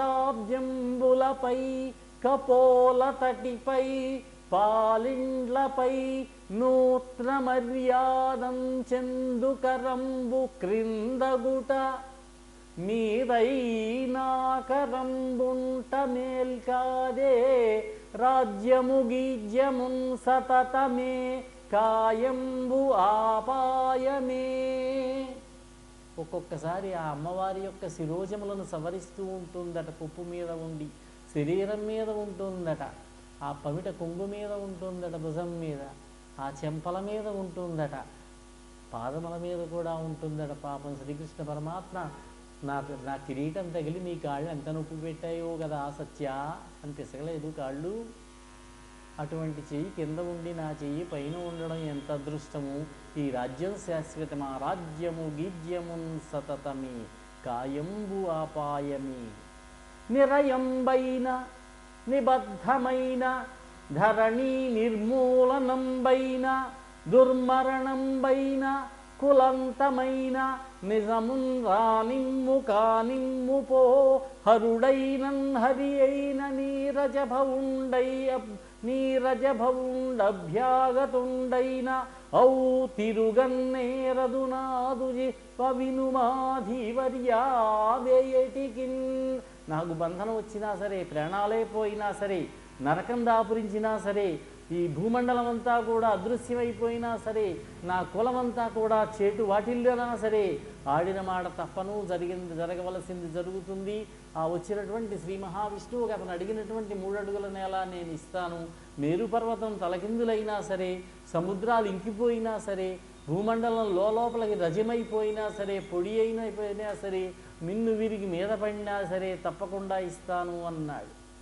కోపం వచ్చింది గురువుగారికి. దుర్మార్గుడా, నేను ఇంత చక్కటి హితోపదేశిస్తుంటే నా మాటను కాదంటున్నావు, నాశనం అయిపోతావు, పో అన్నాడు. చెప్పాడు కదా బృహస్పతి, ఏదో ఒకరోజు ఇతను గురువులైనటువంటి బ్రాహ్మణుల యొక్క మాటను తిరస్కరిస్తాడు, వాళ్ళని లెక్క చెయ్యడు, అప్పుడే ఇతని పతనం ప్రారంభమవుతుందన్నాడు. సరే కానివ్వండి అనుకున్నాడు, ఏమీ బాధపడలేదు. దానం ఇవ్వడానికి సిద్ధపడ్డాడు. వింధ్యావిడికి ఆ చెంబు పట్టుకుని వచ్చింది. జారి అంటారే, శుక్రాచార్యులు వారు ప్రయత్నం మానలేదు. నీళ్లు పోస్తుంటే నీళ్లు కారడం లేదు పాపం. ఆ దారిలో కూర్చుని ఉన్నాడు ఆయన, నీళ్లు రాకుండా. ఏదో ఒక ప్రయత్నం. ఇంతలో ఇది గమనించాడు వామనుడు. ఆ దర్భ తీసుకుని పోటు పొడిచాడు. ఏదో అడ్డుపడ్డట్టుంది చూడండి తొలగిస్తానని. ఒక కన్ను పోయింది శుక్రాచార్యుల వారికి. ఆయన బయటకు వచ్చాక నీరు పడ్డాయి, దానం ఇచ్చారు. విప్రాయ ప్రకటవ్రతాయ భవతే విష్ణుస్వరూపాయ వేద ప్రామాణ్య విదే త్రిపాదధరణీం దాస్యామి అన్నాడు. ఇచ్చాడు, దానం పోశాడు, చేతిలో నీటిధార పోశాడు. త్రిపాదధరణీం తుభ్యమహం సంప్రదదే నమమా అంటూ 3 అడుగుల నేల కూడా దానమిచ్చాడు. బ్రహ్మ ప్రీతమని ధారవోసె భువనంబు ఆ భువనం ఆశ్చర్యమున్ పొందగన్. ఈ లోకమంతా కూడా ఆశ్చర్యపోయేటట్లుగా ఆ మాయా బ్రహ్మచారి అయినటువంటి శ్రీ మహావిష్ణువుకి 3 అడుగుల నేలని కూడా దానమిచ్చాడు. దానాన్ని తీసుకున్నాడు. ఆ దానం, ఆ జలధార ఎటువంటి దానం, ఎటువంటిదది? రాక్షస స్త్రీలను కన్నీటి పాలు చేసేటటువంటిది, రాక్షసరాజులను నిరాధారులను చేసేటటువంటిది. చెయ్యి ఒడ్డాడు, తీసుకున్నాడు. బలిచక్రవర్తి, దాతవంటే నువ్వయ్యా. భూమి దానమిచ్చిన వాడికి, ఆ భూదానాన్ని తీసుకున్నవాడికి పాపాలన్నీ నశించిపోతాయడం చేత భూదానం తీసుకోవడం తప్పేం లేదన్నమాట. విష్ణుమూర్తి చెప్పే మాటే ఇది. దానిని ప్రీతితో తీసుకుంటే కూడా మంచిదే. వారు సంతోషంగా స్వర్గలోకంలో 100 సంవత్సరాలు విహరిస్తారు. అందువల్ల ఏ దానము కూడా భూదానానికి సమానం కాదు. భూదానం ఇచ్చిన నీకు 2 లోకాల్లోనూ కూడా ఘనకీర్తి లభిస్తుంది, పుణ్యం కలుగుతుంది. నేనెందుకు ఈ భూమిని అడిగానని నువ్వు మనసులో చింతించకుండా దానవి, నాకు సత్యం పెంపొందేలాగా దీన్ని అడిగాను నేను. ఈ 3 అడుగులు ఇస్తే 3 లోకాలు నాకు ఇచ్చినట్టే అన్నాడు పరమాత్మ. అవకాశం వచ్చినప్పుడల్లా చెబుతూ ఉన్నాడు, అదే నాకు బ్రహ్మాండం అంటున్నాడు. ఈ 3 అడుగులు ఇస్తే నాకు 3 లోకాలు ఇచ్చినట్టే అంటున్నాడు. బలి గ్రహించలేదు కానీ బలి సంతోషించాడు. ఏమిటా మాటలు, ఎంత చక్కగా మాట్లాడుతున్నాడు. పుట్టి నేర్చుకొనెను పుట్టక నేర్చెను, చిట్టి బుద్ధులిట్టి పొట్టివడుగు, పొట్టనున్న వెల్ల భూమిలు. ఇతను పొట్ట నిండా భూమిలే, ఇతని పొట్ట నిండా మాయలే అని నవ్వాట. భూమిని దానం ఇచ్చాట. గ్రహాలు, మునీశ్వర్లు, లోకాలు, సిద్ధులు, గంధర్వులు, కిన్నరులు అంతా కూడా బలిచక్రవర్తి ఇచ్చినటువంటి దానాన్ని మెచ్చుకున్నారు. బలిచక్రవర్తిని ప్రశంసించారు. వెంటనే వామనుడు తన యొక్క శరీరాన్ని విపరీతంగా పెంచేశాడు, ముల్లోకాల్లోనూ వ్యాపించేశాడు. ఇంతింతై, ఇక్కడ పద్యం రాస్తారు పోతన్న గారు. ఇంతింతై వటుడింతయై మరియు తానింతై, నభో వీధిపై అంతై, తోయజమండలగ్రమున కల్లంతై, ప్రభారాశిపై అంతై, చంద్రునికంతయై, ధ్రువునిపై అంతై, మహర్వాటిపై అంతై, సత్యపదోన్నతుండగుచు బ్రహ్మాండంత సంవర్ధియై. అన్ని లోకాలు ఆక్రమించుకుంటూ వెళ్ళిపోయాట. ముల్లోకాలు కూడా, భూలోకం పైన భువర్లోకం, సువర్లోకం, మహర్లోకం, జనోలోకం, తపోలోకం, సత్యలోకం, ఈ లోకాలు 7 లోకాలు ఉన్నాయి. భూమికి పైన, భూమితో కలిపి 7 ఊర్ధ్వలోకాలు అన్నారు. అలాగే 7 అధోలోకాలు ఉన్నాయి భూమి కింద. అతల, సుతల, వితల, రసాతల, తలాతల, మహాతల, పాతాళ లోకాలని. ఈ భూమిపైన ఉన్న ఊర్ధ్వలోకాలన్నీ ఆక్రమించుకుంటూ సత్యలోకం దాటి ఇంకా మహర్వాటి పైకి వెళ్ళిపోయాట. సందుల్లోనూ దూరిపోయాట. పరమాత్మ ఆయన వెడుతుంటే ఒక కొలత చెప్పాలి. ఇక్కడ చెబుతున్నారు, రవిబింబంబుపమింప పాత్రమగు ఛత్రంబై. మొదట సూర్యమండలం, సూర్యబింబం గొడుగులాగా ఉన్నదట వామనుడికి పైన. ఈయన పైకి పెరుగుతూ ఉంటే శిరోరత్నమై, తలలో ఉండేటటువంటి రత్నంలాగా, మణిలాగా ఉన్నదట, నగలాగా. శ్రవణాలంకృతి అయి, తర్వాత చెవికి ఉన్నటువంటి ఆ చెవికి అలంకారంలాగా ఉన్నదట. గళాభరణమై, కంఠసీమలో ఉండేటటువంటి అలంకారంలాగా ఉన్నదట. సంవర్ణకేయూరమై, భుజములకుండే భుజకీర్తిలాగా ఉన్నదట. చెవిమత్ కంకణమై, చేతికుండే కంకణం, ముంజేది కంకణంలాగా ఉన్నదట. కటిస్థలి నుదంచర్ఘంటయై, కటిస్థలి దగ్గర ఉండే గంటలాగా ఉన్నదట, వడ్డాడానికి పెట్టుకునే గంట. నూపుర ప్రవరంబై, పాదపీఠాల దగ్గర ఉన్నటువంటి కాళ్ళకి ఉండే, శీలమండ దగ్గర ఉండేటటువంటి నూపురంలాగా ఉన్నదట. పదపీఠమై, సూర్యుడు పీఠంలాగా ఉన్నట్టు, సూర్యుడు అక్కడే ఉన్నాడు, ఈయన పెరుగుతున్నాడు. అలా చెప్పారు ఆయన యొక్క పెరుగుదలని. వటుడు తా బ్రహ్మాండంబునం నిండుచోన్, ఒక పాదంతో భూమిని కప్పేశాడు, ఒక పాదంతో సమస్త లోకాలు కప్పేశాడు. 3వ పాదం ఎక్కడ పెట్టమంటావని అడిగాడు. మహాత్మా, నా శిరస్సు మీద పెట్టండి అన్నాడు బలిచక్రవర్తి. ఒక పాదం అలా పెట్టాడు. ఈ శ్రీ మహావిష్ణువు ఈ విరాట్ రూపాన్ని ధరించినప్పుడు భల్లోకరాజైనటువంటి జాంబవంతుడు ఆయన చుట్టూ ప్రదక్షిణం చేశాట, విష్ణుదేవుని విజయాన్ని చాటుతూ. ముల్లోకాలు తిరిగానని చెప్పాడు సముద్ర లంఘనానికి ముందు, కానీ వృద్ధుడినయ్యాని ఇప్పుడు వెళ్ళలేని, ఇది లక్కకే అన్నాడు. తర్వాత బ్రహ్మదేవుడు చూశాట, చాలా ఆనందించాట. బ్రహ్మదేవుడు చూసి ఆయన పాదాలని కడిగాడట. బ్రహ్మ కడిగిన పాదము అంటారు. ఆ బ్రహ్మదేవుడు పాదం కడిగితే అదే ఆకాశగంగా అయిందన్నారట. ఈ విధంగా శ్రీ మహావిష్ణువు మళ్ళీ విశ్వరూపాన్ని తగ్గించుకున్నాడు. బలిచక్రవర్తి మౌనం వహించాడు. బలిచక్రవర్తిని ఆఖరి రోజున, యజ్ఞం యొక్క ఆఖరి రోజున గరుత్మంతుడికి చెబితే నాగపాశంతో బంధితుణ్ణి చేశారట. బంధితుడై కూర్చున్నాడు పాపం, తల వంచుకుని. ఎందుకు చేశాడన్నారు. రాబోయే కల్పంలో ఇంద్రుడు కావలసిన వాడు ఇప్పుడు ఇంద్రుడు అవ్వాలనుకోవడమే అతని ఎందు ఉన్నటువంటి దోషం. కాబట్టి విష్ణువు శిక్షించాడు. అతనిలో ఉన్నటువంటి అహంకారం పూర్తిగా ఎవరిదండి ఈ సంపద, ఈ రాజ్యం ఎవరిది, ఈ సంపదలు ఎవరివి, పరమాత్మవి కావు, నావి, నేను దానం చేస్తున్నాను, నీకేం కావాలి, ఏమివ్వమంటావు, వరచేలంబులో మాడలో ఏం కావాలయ్యా, ఏమివ్వమంటావు, మహారాజు గారి యొక్క గౌరవాన్ని చూసి అడగద్దు నువ్వు అనేటటువంటి ఆ అహంకార మమకారాలు పోవాలి. అది పోతేనే కానీ, మళ్ళీ అనన్య శరణాగతి చేస్తేనే కానీ పరమాత్మ రక్షించడు.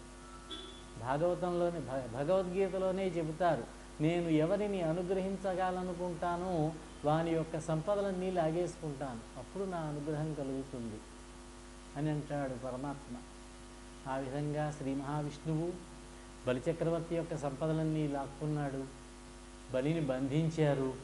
ఆఖరి రోజున ఎప్పుడైతే బలిని బంధించారో బలిచక్రవర్తి యొక్క సేనానులు ఉన్నారు, హేతి, ప్రిహేతి, విప్రచిత్తి మొదలైనటువంటి వాళ్ళు. వీళ్ళంతా కూడా శ్రీ మహావిష్ణువు ఈ వామనుడు మోసం చేశాడు. నముచి అనున్నట బలిచక్రవర్తికి ఒక కుమారుడు, నువ్వు ఏ విధంగా అడిగావో ఆ విధంగానే కొలవాలి కానీ శరీరాన్ని పెంచకూడదంటాడు. యుద్ధానికి వచ్చారు, వాళ్ళందరినీ కూడా ఎదురు తిరిగారు. విష్ణుమూర్తి యొక్క అనుచరులైనటువంటి సేవకులైనటువంటి సునందుడు, నందుడు, జయుడు, జయంతుడు, విజయుడు, ప్రబలుడు, కుముదుడు మొదలైన వాళ్ళంతా కూడా. అప్పుడు బలిచక్రవర్తి చెప్పారు, ఇది మనకు విజయానికి సమయం కాదు, ఇది యుద్ధం చేసేటటువంటి సమయం కాదు. ఇదివరకు మన చేతిలో ఎన్నో పర్యాయములు ఓడిపోయి పారిపోయినటువంటి వాళ్ళు ఈ రోజున వాళ్ళకి కాలం కలిసి వచ్చింది కాబట్టి వాళ్ళంతా కూడా మన మీద యుద్ధానికి సిద్ధపడుతున్నారు. కాబట్టి మీరంతా కూడా తగ్గిపోండి అంటే వాళ్ళు రసాతలానికి వెళ్ళిపోయారు బయలుదేరి. ఓదు అప్పుడు శ్రీ మహావిష్ణువుతో బలంటున్నాడు, అసత్యం పలకడానికి నేను భయపడను మహాత్మా. నరకానికి కానీ అసత్యం పలకడానికి భయపడినట్లుగా నరకానికి వెళ్ళడానికి కానీ ఇప్పుడు కలిగినటువంటి శిక్షకు కానీ భయపడను. శాశ్వతంగా నీ మూడో పాదాన్ని నా శిరస్సు మీద ఉంచేయమన్నాడు. అప్పుడే బంధితుణ్ణి చేశాడు. సత్యం భంగమవుతుందేమో అని సందేహం కలిగింది బలిచక్రవర్తికి. పాపం అది మనసు బాణం తగిలితే గాయం తగిలినట్టుగా బాధపడ్డాడు. నా నాలుకెప్పుడు సత్యాన్నే పలుకుతుందన్నాడు. అప్పుడు ప్రహ్లాదుడు వచ్చాడు.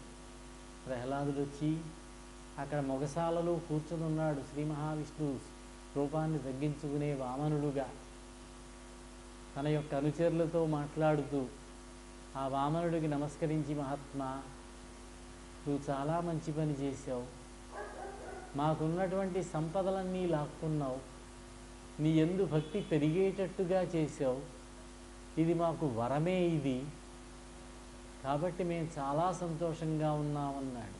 వచ్చినటువంటి ప్రహ్లాదుడికి నమస్కరించాలనుకున్నాడు కానీ బలి అవకాశం లేదు, చేతులు కట్టివేయబడి ఉన్నాయి. దాంతో సిగ్గుపడుతూ తలవంచుకున్నాడు. ప్రహ్లాదుడు స్తుతి చేశాడు. వింధ్యావళి బలిచక్రవర్తి భార్య 2 చేతులు తలపై పెట్టుకుని వామనుల దగ్గరకు వచ్చి, మహాత్మా, నా భర్త అయినటువంటి ఈ రాజు బలి నీకు అడిగినది ఇవ్వను అనలేదే, నువ్వు అడిగినది ఇచ్చాడే, ఎందుకు బంధించావు నువ్వు? ఇతన్ని బంధ విముక్తుణ్ణి చేయవలసినది, నా పసుపు కుంకుమలు కాపాడవలసినది అని ప్రార్థించింది. అప్పుడు బ్రహ్మదేవుడు కూడా స్తుతి చేశాడు, మహాత్మా విష్ణుదేవ, బలిచక్రవర్తిని విడిచిపెట్టవలసినది, ఆయన నీ భక్తుడాయన అని బ్రహ్మదేవుడు కూడా ప్రార్థిస్తే, విష్ణుమూర్తి, బ్రహ్మదేవ, ఈ బలిచక్రవర్తికి నేను ఐశ్వర్యాన్ని కలిగిస్తాను, ఇతన్ని రసాతలంలోకి పంపిస్తాను, ఆయన యొక్క ద్వారం వద్ద నేనుండి రక్షిస్తూ ఉంటాను. ఎవరైనా సరే రాక్షసులు ఇతనికి ఎదురు తిరిగినట్లయితే వాళ్ళను శిక్షిస్తాను నేను. ఈ బలిచక్రవర్తి అక్కడ సుఖంగా ఈ కల్పాంతం వరకు కూడా ఉంటాడు. ఆ రసాతలమైనది స్వర్గలోకం కంటే కూడా బాగుంటుంది. విశ్వకర్మ దీనిని ఇంద్రలోకం కంటే కూడా బాగా చక్కగా నిర్మాణం చేశాడు. ఆ సుతల లోకంలో దానవుల సేవలు అందుకుంటూ ఉంటాడు, ఐశ్వర్యంతో పెంపొందుతూ ఉంటాడు. ఆ లోకంలో రోగాలు కానీ, శ్రమలు కానీ, ఆపదలు కానీ లేకుండా విశ్వకర్మ సృష్టించాడు. ఇంద్రసేన మహారాజా బలికున్నటువంటి ఇంకో పేరది. సుతల లోకంలో ఉండడానికి దేవతలు కూడా కుతూహలపడుతూ ఉంటారయ్యా. ఈ లోకంలో వారికి దుఃఖం కానీ, కష్టం కానీ, దుర్మరణం కానీ, రోగబాధ కానీ, కీడు కానీ ఉండవు. అటువంటి లోకంలో ఉండు నువ్వు అని చెప్పి అనుజ్ఞ ఇచ్చాడు. ఆ విధంగా బలిచక్రవర్తికి అనుగ్రహమే కలిగింది, శ్రీ మహావిష్ణువు యొక్క అనుగ్రహం. బలిచక్రవర్తిని ప్రహ్లాదుడు తన యొక్క రాక్షస సమూహాన్నంతని తీసుకుని, ప్రహ్లాదా నువ్వు సుతలలోకానికి వెళ్ళవలసింది నీ మనవడితోటి సమస్త రాక్షస సమూహంతోటిను అని చెబితే వాళ్ళంతా బయలుదేరి సుతలలోకంలోకి వెళ్ళారు. అప్పుడు శ్రీ మహావిష్ణువు శుక్రాచార్యుల వారితోటి యాగానికి లోపం రాకూడదు, యాగం మధ్యలో ఆగిపోకూడదు, మిగిలిన కార్యక్రమాన్ని నీవు నెరవేర్చవలసింది అన్నాడు. శుక్రాచార్యుల వారు అంటాడు, మహాత్మా నీవే యజ్ఞస్వరూపుడివి, నీవే యజ్ఞపురుషుడివి, నీవుండగా యాగానికి లోటెందుకు వస్తుంది అని బ్రాహ్మణులను కలుపుకుని యాగాన్ని పూర్తి చేశాడు. ఆ విధంగా బలిచక్రవర్తి తలపెట్టినటువంటి యాగం పూర్తయినది. శ్రీ మహావిష్ణువు యొక్క అనుగ్రహం కలిగింది. సంతోషంగా సుతలలోకానికి వెళ్ళాడు. అద్భుతవర్తనుడగు హరి సద్భావితమైన విమల చరితము వినువాడు, అద్భుతవర్తనుడగు హరి సద్భావితమైన విమల చరితము వినువాడు, ఉద్భట విక్రముడై తుది ఉద్భాసిత లీల పొందు ఉత్తమగతులన్. ఈ వామన యొక్క వృత్తాంతాన్ని, శ్రీ మహావిష్ణువు యొక్క లీలా విశేషాలని ఎవరైతే వింటారో, ఎవరైతే తెలుసుకుంటారో వారికి గొప్ప భాగ్యవంతుడవుతారు. చివరికి ప్రకాశించేటటువంటి ప్రభావంతో దివ్య సుఖములను పొందుతారట అని ఈ వామన చరిత్రకు ఫలశ్రుతిని చెప్పారు. చాలా విశేషమైనటువంటి వృత్తాంతం ఈ వామన చరిత్ర. సాధారణంగా ఈ వామన యొక్క కథని సహస్ర చంద్ర దర్శనము, షష్ఠి పూర్తి ఇటువంటి సన్నివేశాల్లో చదివి వినిపించాలి. అదేవిధంగా గృహప్రవేశంలో కూడా. అంతే తప్ప వివాహములు ఇటువంటిప్పుడు ఇవి చదవరు. పితృదేవతలకి, మానవులకి సంబంధించినటువంటి పుణ్యకార్యాలు చేసేవారు ఎవరైనా సరే త్రివిక్రముని యొక్క పవిత్రమైనటువంటి చరిత్రను కనుక కీర్తించినట్లయితే ఎల్లప్పుడూ కూడా సుఖాలను అనుభవిస్తారని ఫలశ్రుతిని చెప్పారు. ఈ బలిచక్రవర్తి యొక్క వృత్తాంతంతో మనం గ్రహించగలిగేది ఏమిటంటే, మన యొక్క ప్రవర్తన సత్ప్రవర్తన అయి ఉండాలి. భగవంతుడి యందు భక్తి ఉంటే సరిపోదు, సత్ప్రవర్తన కలిగి ఉండాలి. తనకున్నటువంటి రాక్షసలోకంతో సంతృప్తి పడకుండా దేవలోకాన్ని జయించాలని ఎంత ధర్మవర్తనుడైనా, ఎంత దానకర్ణుడైనా, ఇంద్రుడి యొక్క లోకాన్ని ఆక్రమించి దేవతలను తరిమివేశాడే. అందుచేతనే శ్రీ మహావిష్ణువు తన తల్లి అయినటువంటి అదితి యొక్క కోరికను తీర్చడం కోసమని మళ్ళీ అందులో కూడా దుష్టులను శిక్షించడము, శిష్యులను రక్షించడము అనేటటువంటి తన యొక్క కర్తవ్యానికి అనుగుణంగానే ఈ బలిచక్రవర్తిని సుతలలోకానికి పంపించాడు. బలిచక్రవర్తి చిరంజీవని, వచ్చే కల్పంలో దేవేంద్రుడవుతాడని ముందే చూశాము. ఇది వామనావతారం యొక్క చరిత్ర. విశేషమైనటువంటి ఈ వృత్తాంతాన్ని చూసిన తరువాత ఇంకా ఇందులో క్షీరసాగర మథనం ఉన్నది. ఇటువంటి ఘట్టాలు చాలా ఉన్నాయి. ఈ 8వ స్కంధములోని మత్స్యావతారం చెప్పారు. క్షీరసాగర మథనం ఉన్నది కనుక కూర్మావతారం చెప్పారు. అయిన తర్వాత 9వ స్కంధంలోకి వస్తే రాజుల యొక్క చరిత్రలన్నీ చెప్పారు. సూర్యవంశపు రాజులు, చంద్రవంశపు రాజులు, వాళ్ళ యొక్క వృత్తాంతాలన్నీ చెప్పారు. ప్రారంభ పద్యంలోనే భాగవతాన్ని వ్రాస్తూ మొట్టమొదట వ్రాసిన పద్యంలోనే ఈ భాగవతంలో ఏ ఏ విషయాలు చెప్పబోతున్నాడో ఒక్కసారి సూచన మాత్రంగా చెప్పారు దమ్మెర పోతన్న గారు. శ్రీ కైవల్య పదంబు చేరుటకునై చింతించెదన్ లోకరక్షైకారంభకున్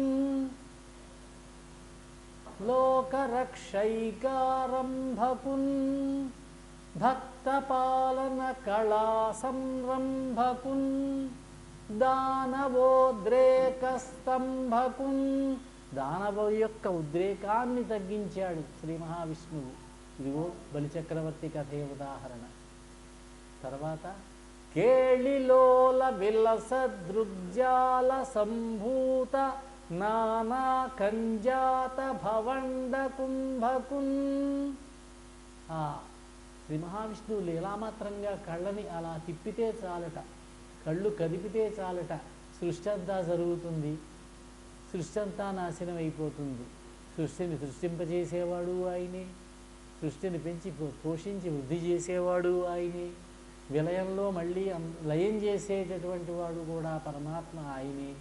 అయితే 3 విభిన్న రూపాలు, బ్రహ్మ, విష్ణు, పరమేశ్వరుడు అనేటటువంటి 3 రూపములుగా ఈ కార్యక్రమాన్ని నిర్వహిస్తాడు ఆయన. అందులో భాగంగానే మనువుల యొక్క వంశాలు, ఆ మనువుల యొక్క చరిత్రలు అవన్నీ చెప్పుకుని మొత్తం 14 మంది మనువులను చూశాము.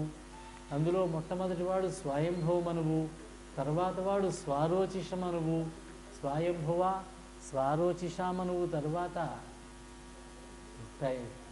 రైవత మనువు, చాక్షస మనువు ఉన్నారు. తర్వాత ఇప్పుడు జరుగుతున్నటువంటి కల్పం జరుగుతున్నది. ఈ విధంగా 14 కల్పములు చెప్పారు. అందులో భాగంగా వామన చరిత్ర వృత్తాంతాన్ని చెప్పారు. ఈ రాజవంశాలన్నీ చెప్పిన తర్వాత సూర్యవంశపు రాజులు, చంద్రవంశపు రాజులు వృత్తాంతాలన్నీ కూడా చెప్పిన తర్వాత ఇందాక చెప్పుకున్న పద్యంలో ఆఖరి వాక్యము మహానందంగనాడింభకున్.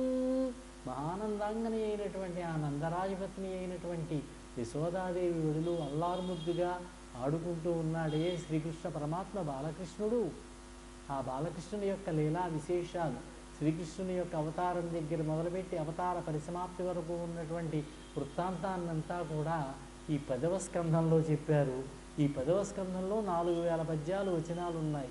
మొత్తం భాగవతంలో 9000 ఉంటే అందులో 4000 ఇందులోనే ఉన్నాయి. చాలా పెద్ద స్కంధం ఇది.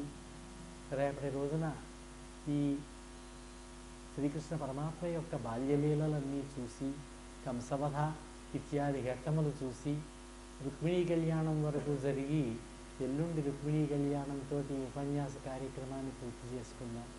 రేపు ఎల్లుండి కూడా 6:15 ప్రారంభించుకుందాం.